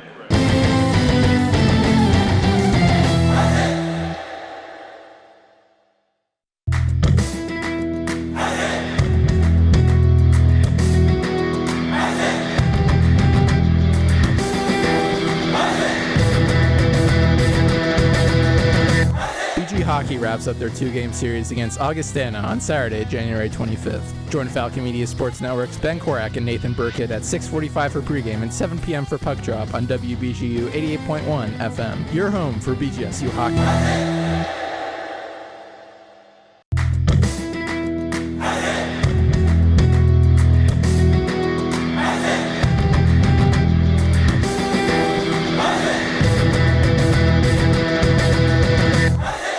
BGSU women's basketball will travel to Toledo for the Battle of I-75 on Saturday, January 25th. Listen to Falcon Media Sports Network's Lucas Kleinmeyer and Kaden Knapp at 1:45 for pregame and 2 p.m. for tip-off on WBGU 88.1 FM. Toledo leading Bowling Green by 10. We have a Jemai Felt free throw coming on the way once we get back under action out of this media timeout. And Artie, for Bowling Green, they're going to need to make a little bit of a run here, get back into this one, not let this lead get too big. Absolutely. You're down double digits. It's 54-44. You still have 15 minutes left, so it's not the worst thing in the world, but still, this is not a position you want to be in, especially when you've lost 2 in a row already. You got to get off that hot start that you had in the first half. You just got to calm down a little. You got to get that momentum back. Hopefully getting these free throw, this is going to help out with that. Yeah, definitely not panic time yet if you're the Falcons, but you can't let this lead get too big where it's unsurmountable. If it's 10 minutes later and this is still a double deficit game, then I would panic a little, but still plenty of time left for Bowling Green. Jemai Felt 2 for 4 from the line today.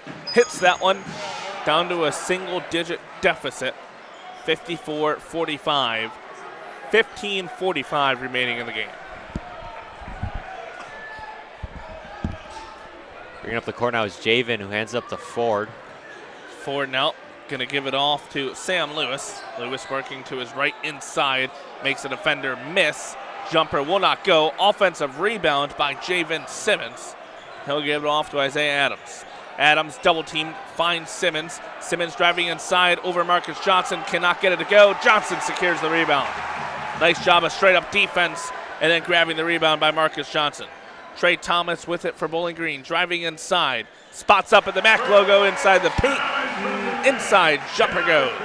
Good patience there by Trey Thomas with a good step forward to get back into the jump shot for him near the MAC logo. And that's going to be a 7-point game now. BG down only 7. Oh. Bryce Ford wide open inside, can't hit the layup. Javante Campbell going to take it the other way. Well, I'm shocked that he missed that. Campbell trying to go coast to coast is blocked. I believe that was Javen Simmons. Bryce Ford was absolutely open. I was shocked. I was lost for words. Almost looked like too much spin on it. Yeah. He just left it a little short. Hit the rim, came back to him. I mean, he had time too. He could have read a book. He could have, filed his taxes. He had a minute there to readjust, but just couldn't get that one to land. Trey Thomas inbounds here to Marcus Johnson. We have a foul before the shot. That's going to go on Javen Simmons, so that will be Simmons' second. Just before that, Bryce Ford, Isaiah Adams checking out. Seth Hubbard, Andre Lorenzen back in the game for Toledo. So it's going to be an inbound. So it looks like the foul occurred before the shot. It did. Another inbound for Bowling Green. Trey Thomas inbounding once again. Gives it to Jemai Felt on the baseline. Felt trying to go back to Trey Thomas. That's going to be off of Bowling Green. Bad turnover by the Falcons. Toledo takes the ball. I think Felt was just worried that he was going to get a travel. He was shuffling a little, so he's trying to hand the ball off quickly to Trey Thomas. But Trey Thomas wasn't expecting to get the ball yet. He was trying to get set up in the corner for a 3, and it just falls out of bounds. Simmons gives it off to Lorenzen. Back inside to Simmons down low. That one knocked out of bounds off of Bowling Green, off of Javante Campbell specifically. Toledo will maintain possession. They'll inbound here with 21 on the shot clock. 14 and a half to play in this one. 54-47. Toledo leads. Andre Lorenzen, wide open three-pointer from the near side wing. He drains it. Back to a 10-point advantage for the Rockets. 57-47. And Bowling Green has to stop letting these three-point shooters open for Toledo. It's been happening all game. They've been on an island all night long, and especially Lorenzen, who led the team in three-point shooting last season. And we're going to have an offensive foul on Javante Campbell. Todd Simon not understanding that one, seeking an explanation. They're going to say he hit with his elbow. Todd Simon doesn't like that call. Won't get reversed. 2 straight turnovers by the Falcons. Toledo still up by 10 with 14 to play, 57-47. And now we have an offensive foul on Toledo. So these two teams trading turnovers here in the second half. I mean, I suppose this is a nice little breather for both teams that doesn't occur on a timeout. You're stopping the game a little so they can. These teams right now just matching each other's mistakes. It's Definitely. Javen Simmons. That will be his 3rd. Something to keep an eye on. Surprised they haven't checked him out of the game. Actually, they haven't checked him out of the game yet, which surprises me a lot. If you're Bowling Green here, you might want to go straight at Simmons, try to see if you can pick up his 4th personal foul. Well, from a coaching perspective, you want to keep Javen in the game because of his size and physicality, so he can guard guys like Marcus Johnson and Jemai He's Felt. currently on Felt, who he gets in front of the steal pass there. 3rd straight turnover by Bowling Green. And that's why you keep Javen Simmons in the game. Lorenzen makes Marcus Johnson miss. Wide open from the right wing. Cannot can the 3. Rebounded by Trey Thomas. He'll push the pace for Bowling Green. Give it off to Dejon Humphrey. Fakes a 3-pointer trying to get inside. He does. Puts a jumper up. Will not go. Rebounded by Toledo. Toledo is putting 2 bodies on Jemai Felt down low, keeping him off the glass. Lorenzen finds inside now to Sam Lewis. Lewis working inside, rejected by Jemai Felt. His 2nd block of the game. Again, that's just the perks of being 6'11". You can get those rejections like that. And Felt has been comfortably averaging about 3 blocks per game in MAC play. Once again, showcasing why he's one of the top defenders on this team. 2nd in the MAC in blocks. That now puts him up to 28 on the season.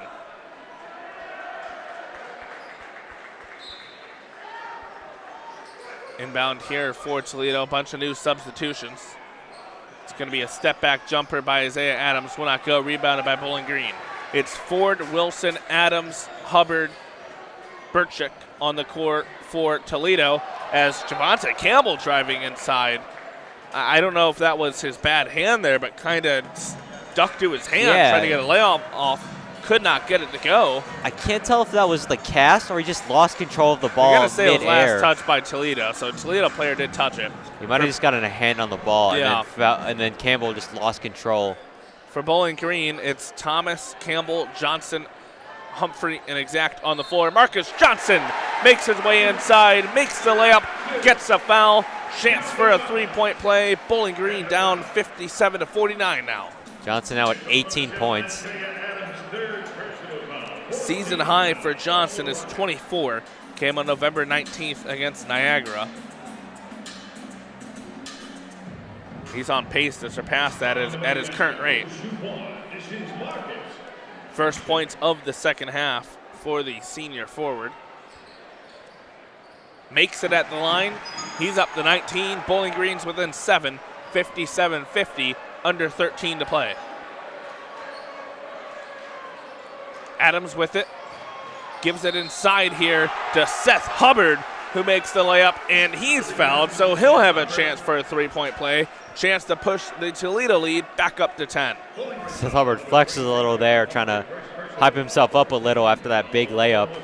These two teams just in a stalemate right now over these past few minutes, just matching each other's attacks.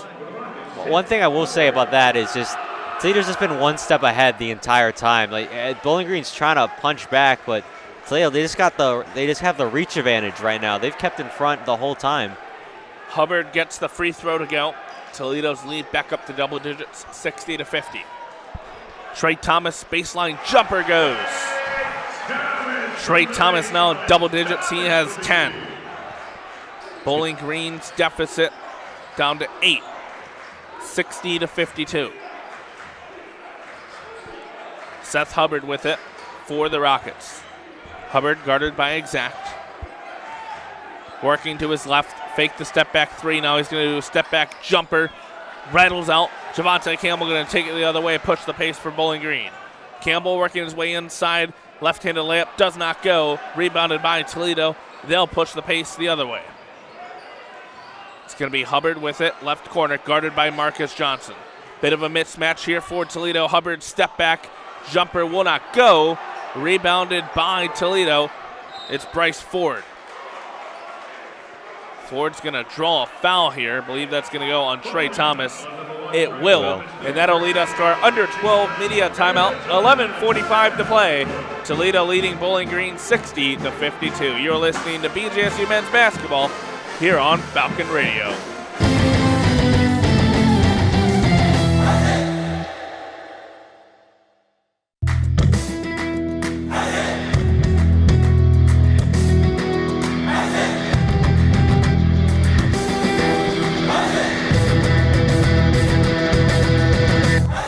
Falcon women's basketball returns to the Stroh Center to battle the Akron Zips on Wednesday, January 29th. Tune in to Falcon Media Sports Network's Caden Knapp and Foster Rosti at 6:45 for pregame and 7 p.m. for tip-off on WBGU 88.1 FM.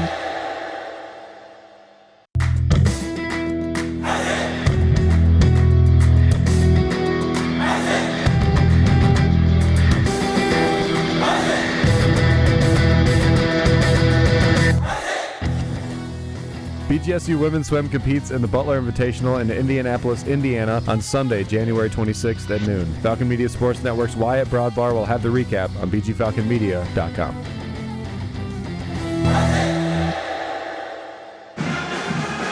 (60-52), Toledo's lead over Bowling Green. 11:45 to play in this one, the first edition of the Battle of I-75 this season. These two teams will meet once again in Toledo on February 22nd. So about a month from now, they'll face off against each other right again. But you know, this is a very important game for both teams. Toledo coming off 2 losses in the past 3 games against 2 of the best teams in the conference. Bowling Green on a 2-game skid, really trying to find any footing in conference standings. They're out of the MAC tournament if it were to start today. Oh, absolutely, yeah. I mentioned it earlier pregame. They just have to get their momentum back. They've been on a losing skid. They lost to Eastern Michigan, Miami, Ohio just last Tuesday. So you just got to get your season started up again. And, you know, obviously it looks rough right now. There's still 11 minutes left to play. So you got to get things started up once again. And you got to hope to get some of your momentum back late in this season. Javen Simmons with the ball for Toledo, backing down Jemai Felt. Finds a wide open Isaiah Adams in the corner. He takes a step up. Mid-range jumper does not go. Offensive rebound by Bryce Ford. Going to be kicked out to Ford in the corner. He's going to be double-triple teamed. Going to find a wide open Isaiah Adams top of the key. Cannot get the triple to go. Rebounded by Javante Campbell. Campbell up to Jemai Felt. Going to be knocked out of bounds off of Felt. Good defense by Javen Simmons, preventing an easy pass to the 6'10" forward. Toledo will take it the other way. And I like the look there, but I think it was just the wrong time to make that pass. I mean, obviously they're trying to move in transition, but Felt has his defender all over him. Campbell looked like he threw it just a little bit late, and then the ball is just going to fall outside. Driving inside here. Looked like Isaiah Adams trying to go for a big slam. Not really Tomahawk, anywhere. Yeah. Not really anywhere near the rim. He's going to be fouled. That's going to be on Marcus Johnson. Try to put Marcus Johnson, I was going to say, on a poster. But that'll be Johnson's 3rd personal foul already. So Johnson, Trey Thomas, each with 3. Something to watch there if you're Todd Simon and if you're a Bowling Green fan. Only one other MAC game going on right now. It's Kent State, Ohio. 9 minutes to go in the first half. The Golden Flashes lead the heavily injured Bobcats 20-15. First free throw there from Isaiah Adams, good. Adams 93.1% from the line this season. 27 for 29 coming into this one. He hits both from the line. So Toledo now back up to a 10-point advantage, 62-52, 11:02 to play.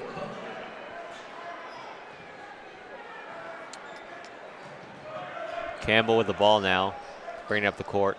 Bowling Green really searching for some sort of comeback at him. These two teams just going back and forth, no ground being made on either side. Javante Campbell rejected going up for a layup. Toledo will take it the other way. Sonny Wilson with it. Gives it off here to Sam Lewis. He's going to lose the ball, but it'll be a foul on Bowling Green. It's going to be on Campbell. That will be on Javante Campbell. That will be Campbell's third personal. So now Campbell, Trey Thomas, and Marcus Johnson, each with 3 personal fouls. Falcons starting to get in a little bit of foul trouble here. Yeah, and Campbell's going to check out because of that for Dejon Humphrey. Dejon Humphrey, like you said, back in the game.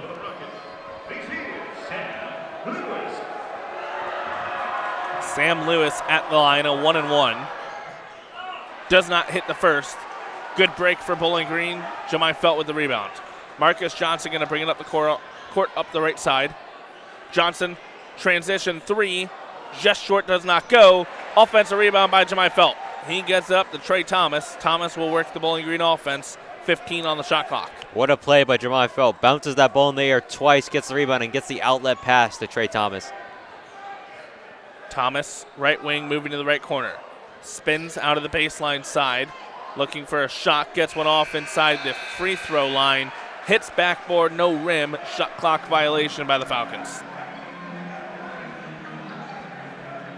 I think Todd Simon was just yelling at them to move the ball, move the ball. Yeah, he wants to get this pace up on this offense a little bit. Trey Thomas taking up a ton of time there trying to look for a shot. I think Trey Thomas wasted about like 5 to 6 seconds trying to look for the shot on that last possession. So I understand some of this frustration from Todd Simon. Inside here, knocked away by Bowling Green. Felt comes up with the ball. Can he give it off to Marcus Johnson? By the way, double watch for Jemai Felt. 9 points, 11 rebounds now. He is extremely close to that. Johnson working inside. Spin move after it between the legs. Dribble. Spin move again. Wide open. Marcus Johnson up over 20 points. He's up to 21. 62-54. Toledo still leads. 9.5 to play. Bowling Green coaching staff starting to get this crowd into it. I was going to say, they're trying to get him loud, trying to get Ziggyville up as the noise has now started in the Stro. Sam Lewis gives it off to Sonny Wilson. Back to Sam Lewis, top of the key. He gives it off to Isaiah Adams. Deep triple does not go. Rebounded by Felt. Felt now with a game-high 12 rebounds. Leads both teams in that category. Next closest person is Javian Simmons with 9. Ties his season high of rebounds. Wide open triple here by Trey Thomas, does not go. They fight for the offensive rebound. Marcus Johnson hits the floor, comes up in the hands of Dejon Humphrey. Humphrey working inside. It goes and one. The Stro Center gets up to his feet. Dejon Humphrey, who missed so many games in the on-conference schedule, came back against Miami, Ohio, gets the layup and a chance for one more. Love to see it for Dejon Humphrey. Battled his way back after a very early season injury to be able to play in this game. But on Felt, that ties his season high in rebounds. He had 12 on November 30th against New Mexico State.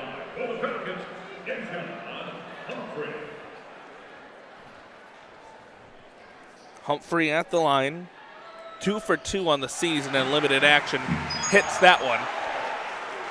Bowling Green now trails Toledo 62-57. This crowd at the Stro Center starting to get into it. Under 9 minutes to play. Sonny Wilson with the ball, gives it off to Andre Lorenzen. Back to Wilson, left wing, guarded by Dejon Humphrey. Wilson gives it to Sam Lewis, top of the key, deep triple, that goes. Wow. Clutch shot by Sam Lewis. Stop this momentum for the Falcons. I mean, there's nothing you can really do against that type of shot. It's a perfect arch. You have Derek Butler right in Sam Lewis's face. Like, they defend that perfectly. It's just a better shot than your defense.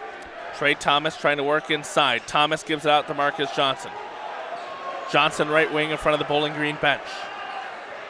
Johnson driving baseline, inside, layup does not go. He gets his own rebound, his shot does not go. Jemai Felt gets a rebound, he is fouled. Jemai Felt just putting in so much effort on the glass right now. I mean, Javen Simmons committing the foul. That is his 4th personal. We'll see. You would think Kowalczyk takes him out of the game here. I mean, with Jemai, that's what happens when you miss 2 seasons of college basketball. You have to sit on the bench due to injury. It just makes you hungry. It makes you a competitor. You know, I sat down and, I talked with Jemai, and I know how much just playing college basketball means to him so far in his career. Jemai Felt can't hit the first one at the line. Williams Jr. exact checks in for Marcus Johnson.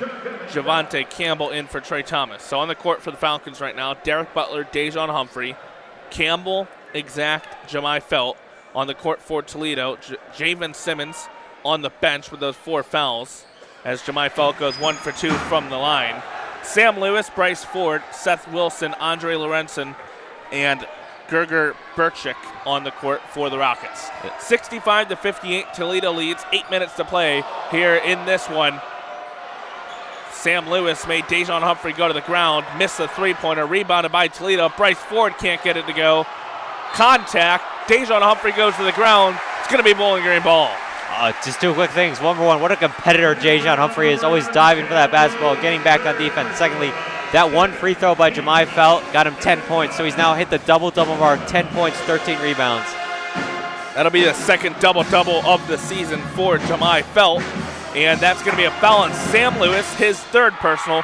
It'll take us to the under 8 media timeout. 65-58, Toledo leading Bowling Green. We're set for a good one down the stretch. 7:48 to play. You're listening to BGSU Men's Basketball for the Battle of I-75 here on Falcon Radio.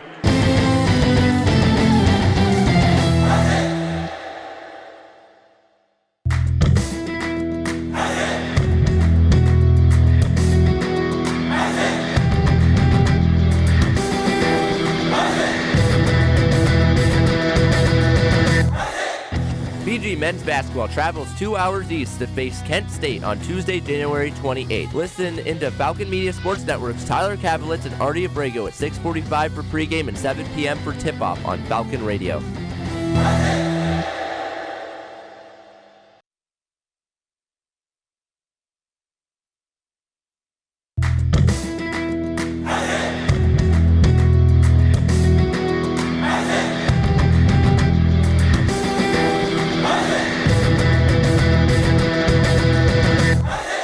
BGSU women's basketball will travel to Toledo for the Battle of I-75 on Saturday, January 25th. Listen to Falcon Media Sports Network's Lucas Kleinmeyer and Kaden Knapp at 1:45 for pregame and 2 p.m. for tip-off on WBGU 88.1 FM. As we come back from break here, Artie, that half-court shot that they always do during one of the media timeouts, I think that's the first time I have seen a Bowling Green student hit it from half-court. He was short on his first 2. Banked it in on the 3rd one. You don't see that often in these media timeouts. Real quick, I'd just like to say the announcer's jinx also applies when you're off the air because in Tyler Kavlitz's quotes, he said he does not have enough strength to hit this shot after the second attempt, and he absolutely nails the 3rd shot. In my defense, he was a good 5-10 feet short. He was. That was. He made the right correction. We'll see if Bowling Green can make the right correction. I mean, down the stretch here late. 65-58, they trail Toledo. Still a good amount of time remaining. 7:48 on the clock. It's going to be Dejon Humphrey at the line.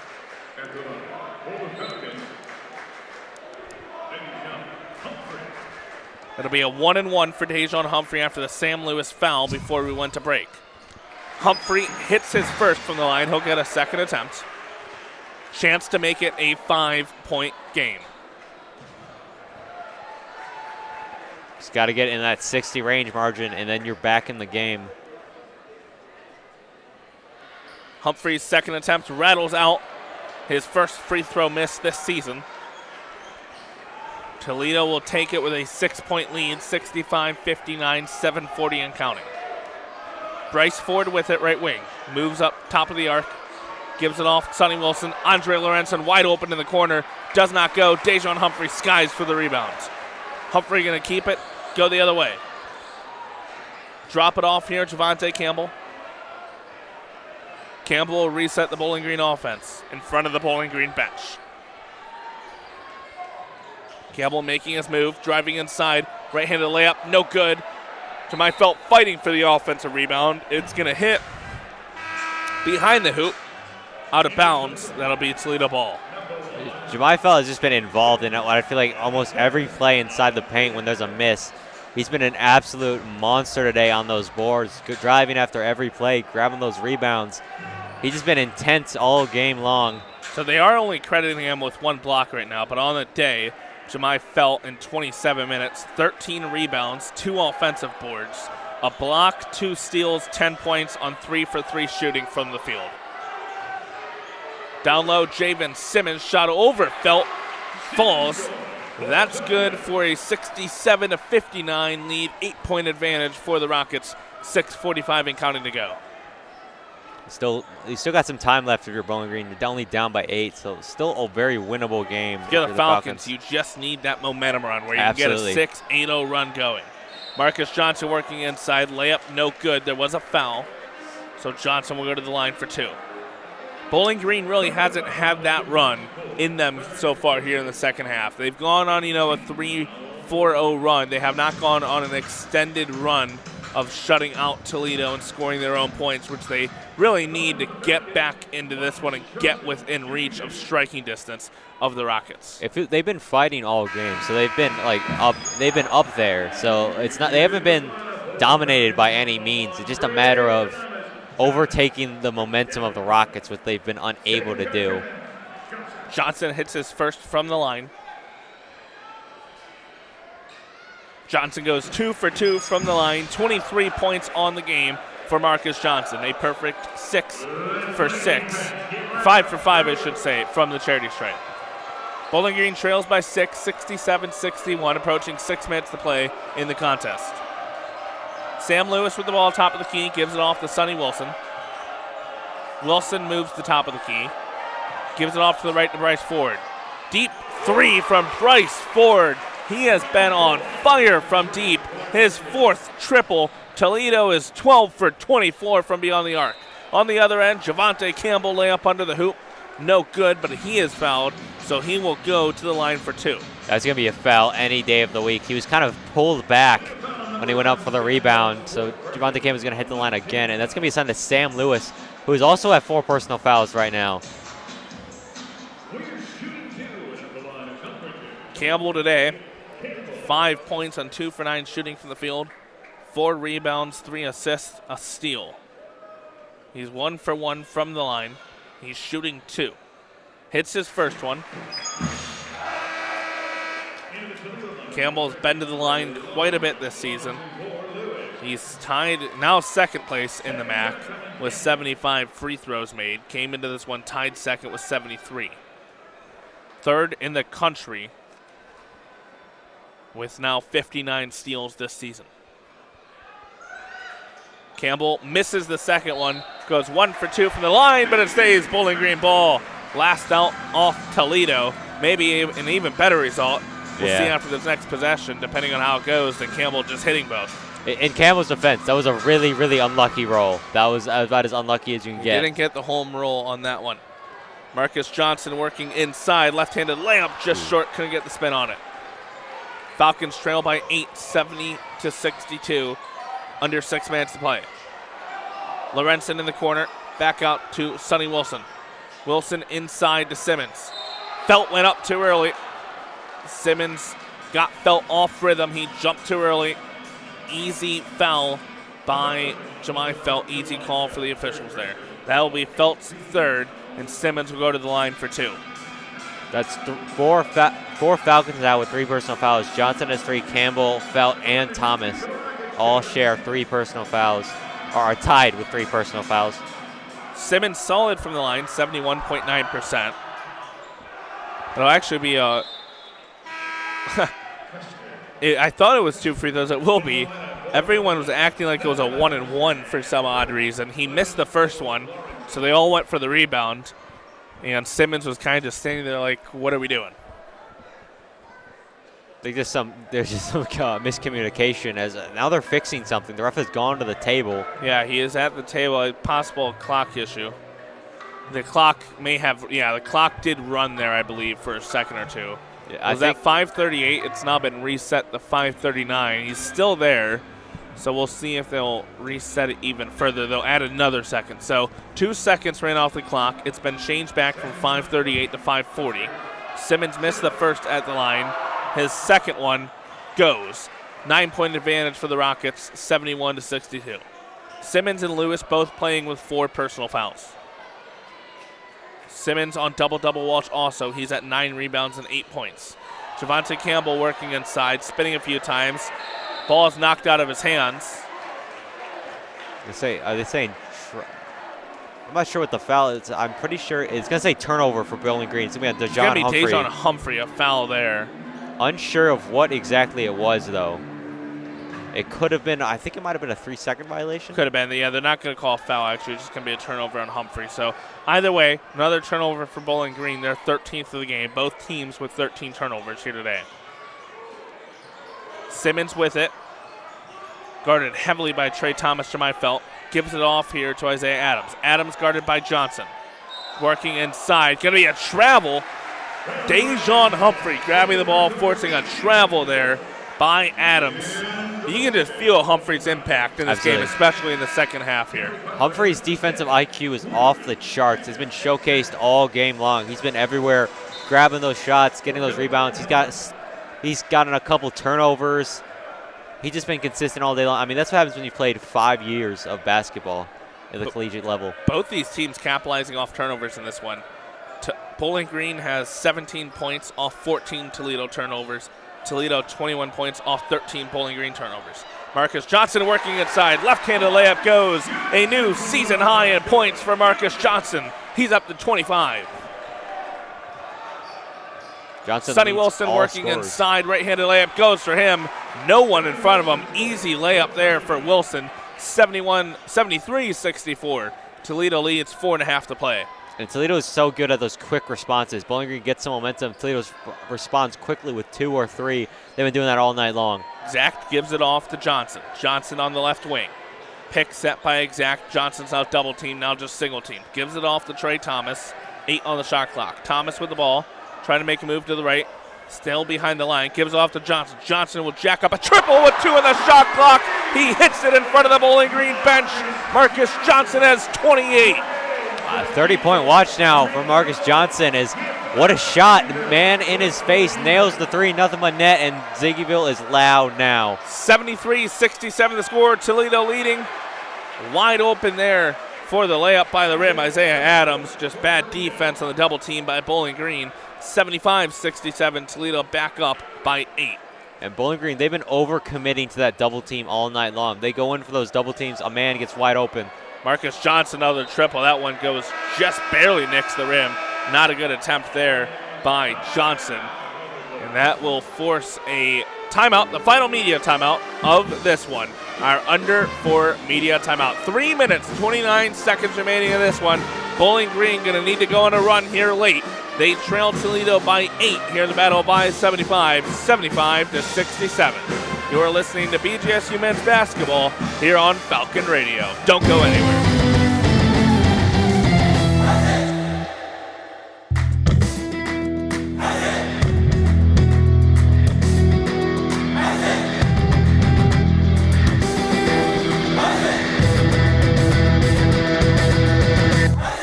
Falcon Hockey looks to get back in the win column against Augustana on Friday, January 24th. Tune in to Falcon Media Sports Network's Ben Korak and Lucas Kleinmeyer at 7:15 for pregame and 7:30 for puck drop on WBGU 88.1 FM.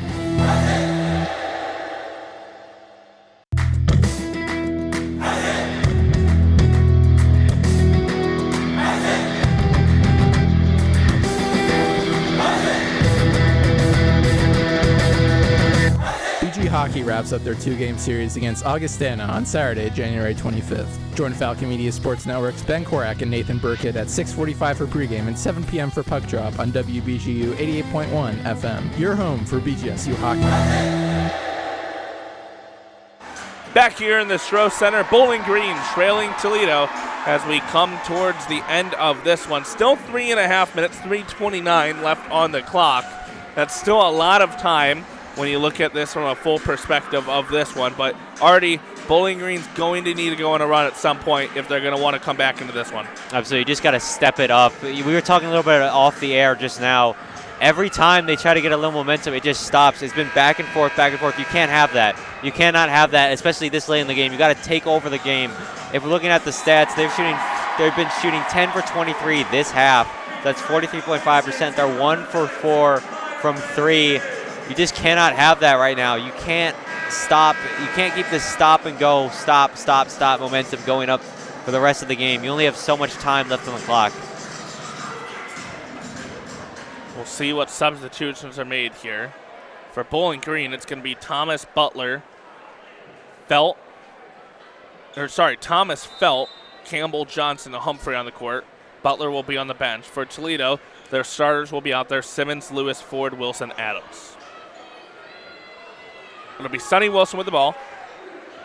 Wilson has 13 on 5 for 9 shooting today. Simmons, the only starter for Toledo, non-double digits. Wilson inside, layup goes. Back to a 10-point advantage for the Rockets. And the Rockets have 4 players in double-digit scoring right now.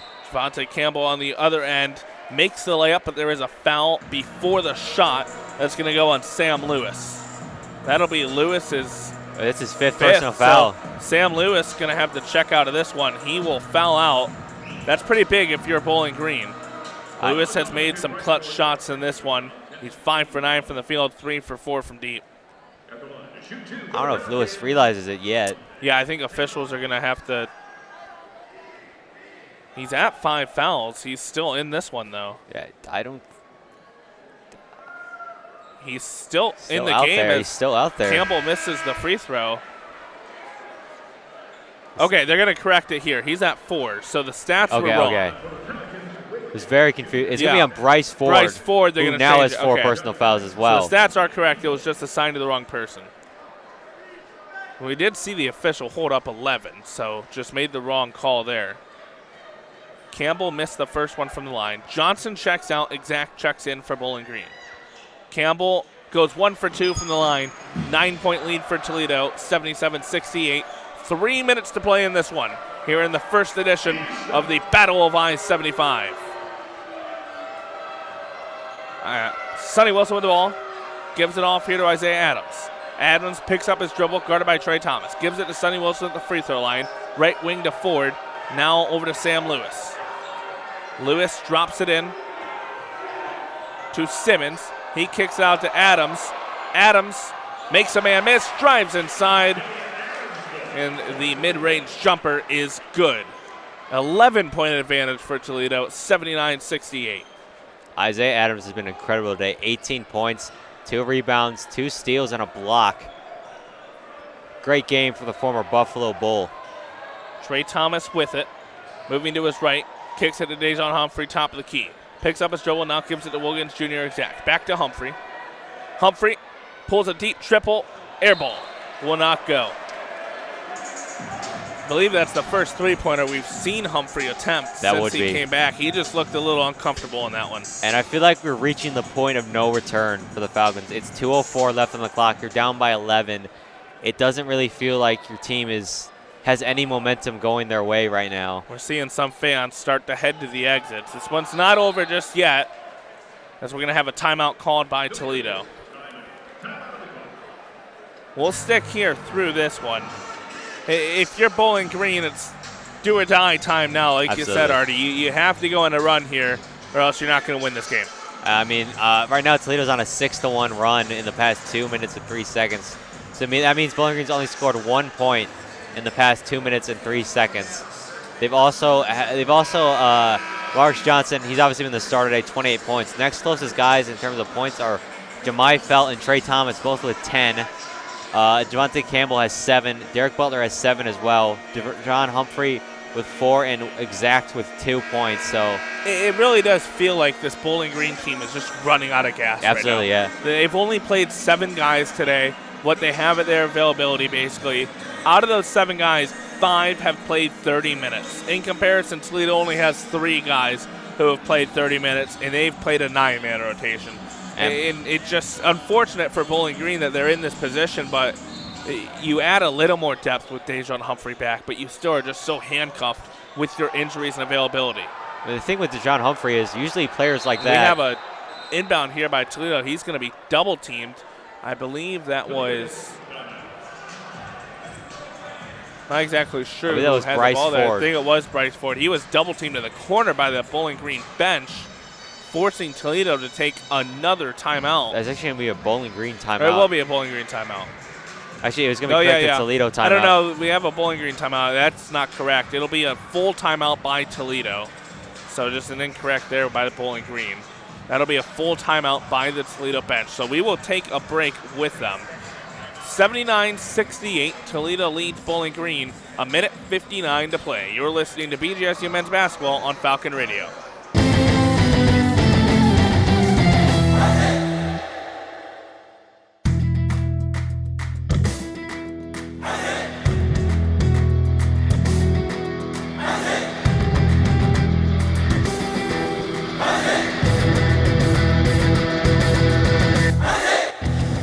Hey, BGSU graduate Jason Jackson from the Miami Heat here. When I was a Falcon, there was BGRSO. Now it's Falcon Media Sports Network. Keep up with all BGSU sports news and action by following BG_FMSN on Twitter/X and check out BGFalconMedia.com. Hi, Ziggy.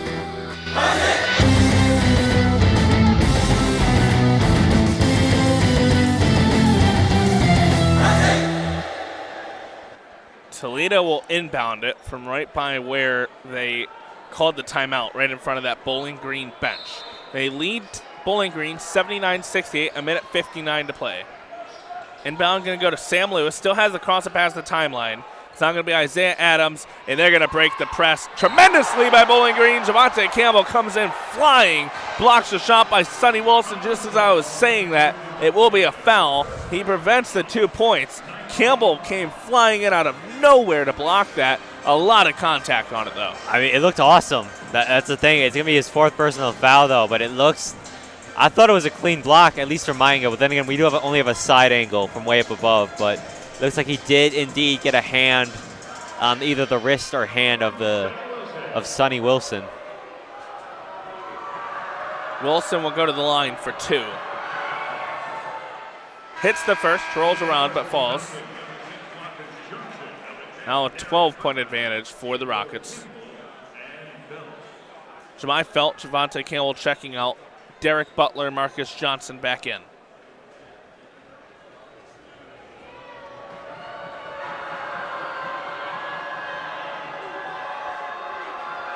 Wilson makes the second one, goes off back rim. Thought it was going to miss.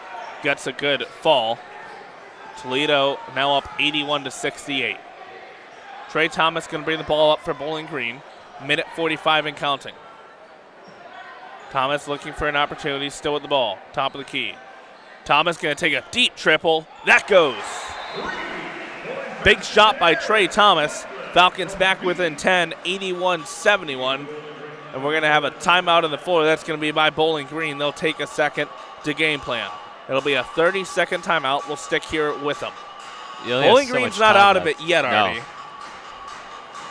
I mean, you only have so much time left at this point. Like you just said, they're not out of it, but you're down by 10. There's 137, 136 on our screens left on the clock. So you're not exactly in the best position here, and you can't really waste any time anymore. You just got to have to take your shots with what you're given as soon as you possibly can. Yeah, you just have to go with what opportunities present themselves. Uphill battle for Bowling Green they're facing. It's not impossible. Crazier things have happened in college basketball. This has been a great basketball game, a great college basketball game, though, between two rivals. Back and forth early in the first half. Toledo's controlled action for much of the second half. Bowling Green going to put on a full court press. No players past the timeline right now. All 10 on one side of the court. Going to triple team Toledo, and Toledo's going to break it. They have a 3-on-1 right now. They're going to hold it back and wait for the rest of the troops to get there. They're trying to take off as much time of the clock as they can. Bowling Green's not fouling as of yet. Sam Lewis to the ball, guarded by Dejon Humphrey. 1:20 left on the game clock. 10 on the shot clock. Sam Lewis moving to his right past Humphrey. Going to put up a runner. Will not go. Blocked by Humphrey. It's going to be a foul on Bowling Green. And that foul, I saw 2 go up in the air. It'll go on Dejon Humphrey. Marcus Johnson, Derek Butler going to come check back in for Bowling Green. Sam Lewis will shoot. He'll shoot from the free throw line. It'll be 2 shots for Lewis. He hits the first. Marcus Johnson comes in for Felt, Butler in for Campbell. So on the court for Bowling Green right now, you have Johnson, Butler, Exact, Humphrey, Thomas. For Toledo, it's Simmons, Lewis, Ford, Wilson, Adams, all 5 starters. Lewis goes 1 for 2 from the line as Air Freddy is shown on the big screen. Marcus Johnson gets the rebound, takes it the other way. Johnson gives it off to Trey Thomas. Thomas gives it off to Butler. Butler's three-pointer, no good. A minute left in this one. Toledo gets the rebound. I think that's going to wrap this one up, Tyler. Yeah, Bowling Green not fouling. That'll about do it at this point. Bryce Ford with the ball. He's going to give it off to Isaiah Adams. Adams guarded by Thomas. Thomas still not fouling. We're under 45 seconds to play. Adams moving to his left, still guarded by Thomas. Gives it off here to Sonny Wilson. Wilson guarded by Humphrey, puts up a shot. That goes for Sonny Wilson. Shot clock's turned off now with 29.7 left. Bowling Green down by 13 now. Thomas with the ball, takes a deep triple that does not go. Rebounded by Toledo, and they will run out this clock. All 20 seconds of it left. So Toledo is going to come into the Stroh Center, hand Bowling Green their 3rd straight loss. Rebound off a loss of their own to Kent State on Tuesday. They will defeat Bowling Green 84-71 in the first edition of the Battle of I-75. We will take a quick break. Be back to recap this one for you. You are listening to BGSU Men's Basketball here on Falcon Radio.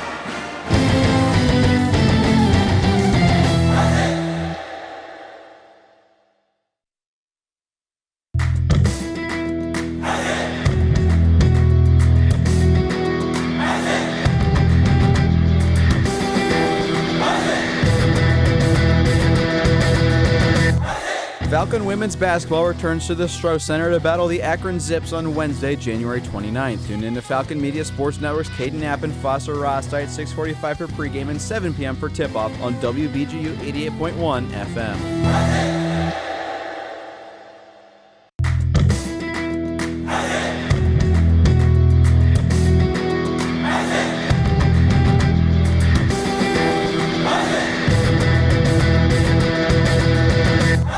Hockey wraps up their 2-game series against Augustana on Saturday, January 25th. Join Falcon Media Sports Network's Ben Korak and Nathan Burkett at 6:45 for pregame and 7 p.m. for puck drop on WBGU 88.1 FM. Your home for BGSU hockey. Bowling Green falls to Toledo in the first battle of I-75 of this season, 84-71 here at the Stroh Center.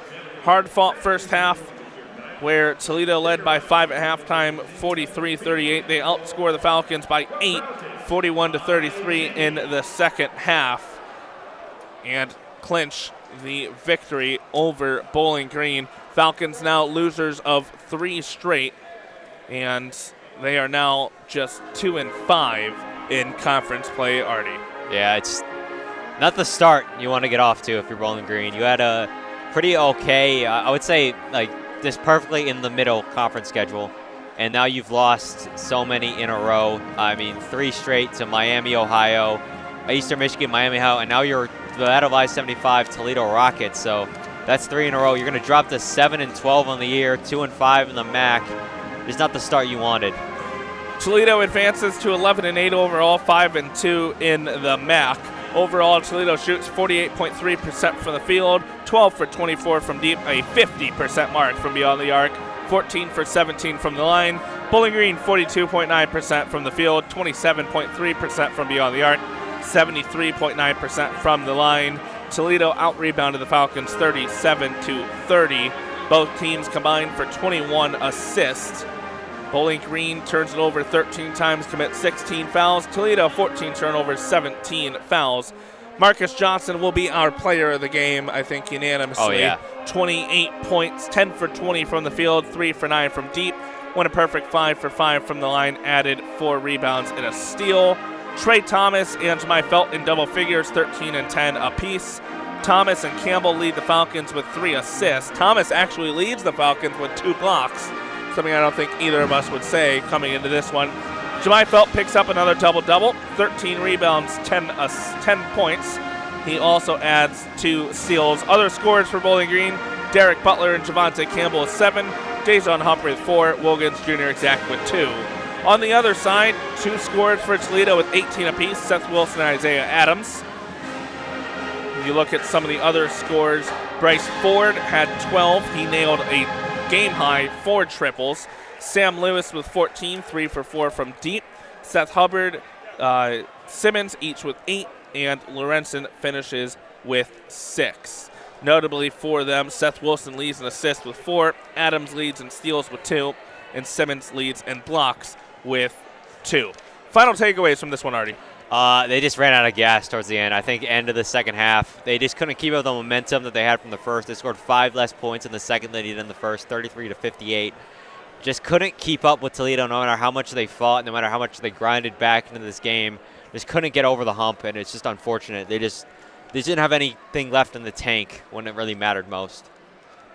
So that'll about do it here for us. Would like to note, for some more coverage of this game, you can check out Nick Windholtz. Will have a highlight video up shortly on YouTube. We will also have the press conference available on the BG Falcon Media YouTube channel after this.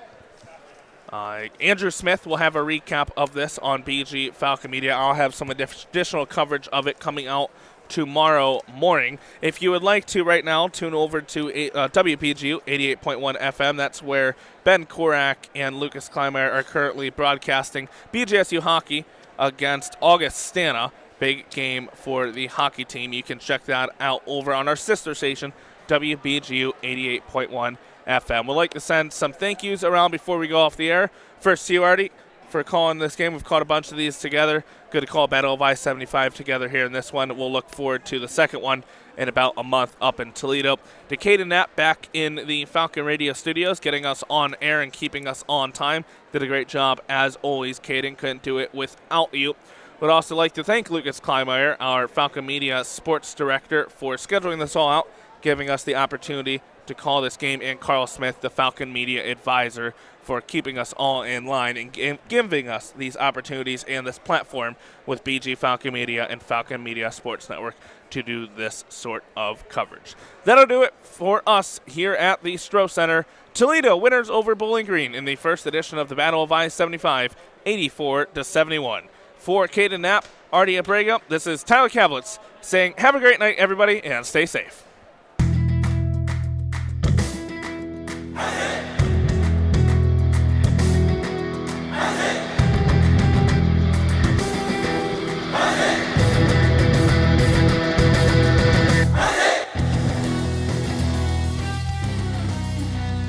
This broadcast has been a Falcon Media Sports Network production. For more BGSU sports news and updates, follow Falcon Media Sports Network on Twitter X at BG_FMSN, BG Falcon Media on Instagram, Facebook, and YouTube, and head over to BGFalconMedia.com.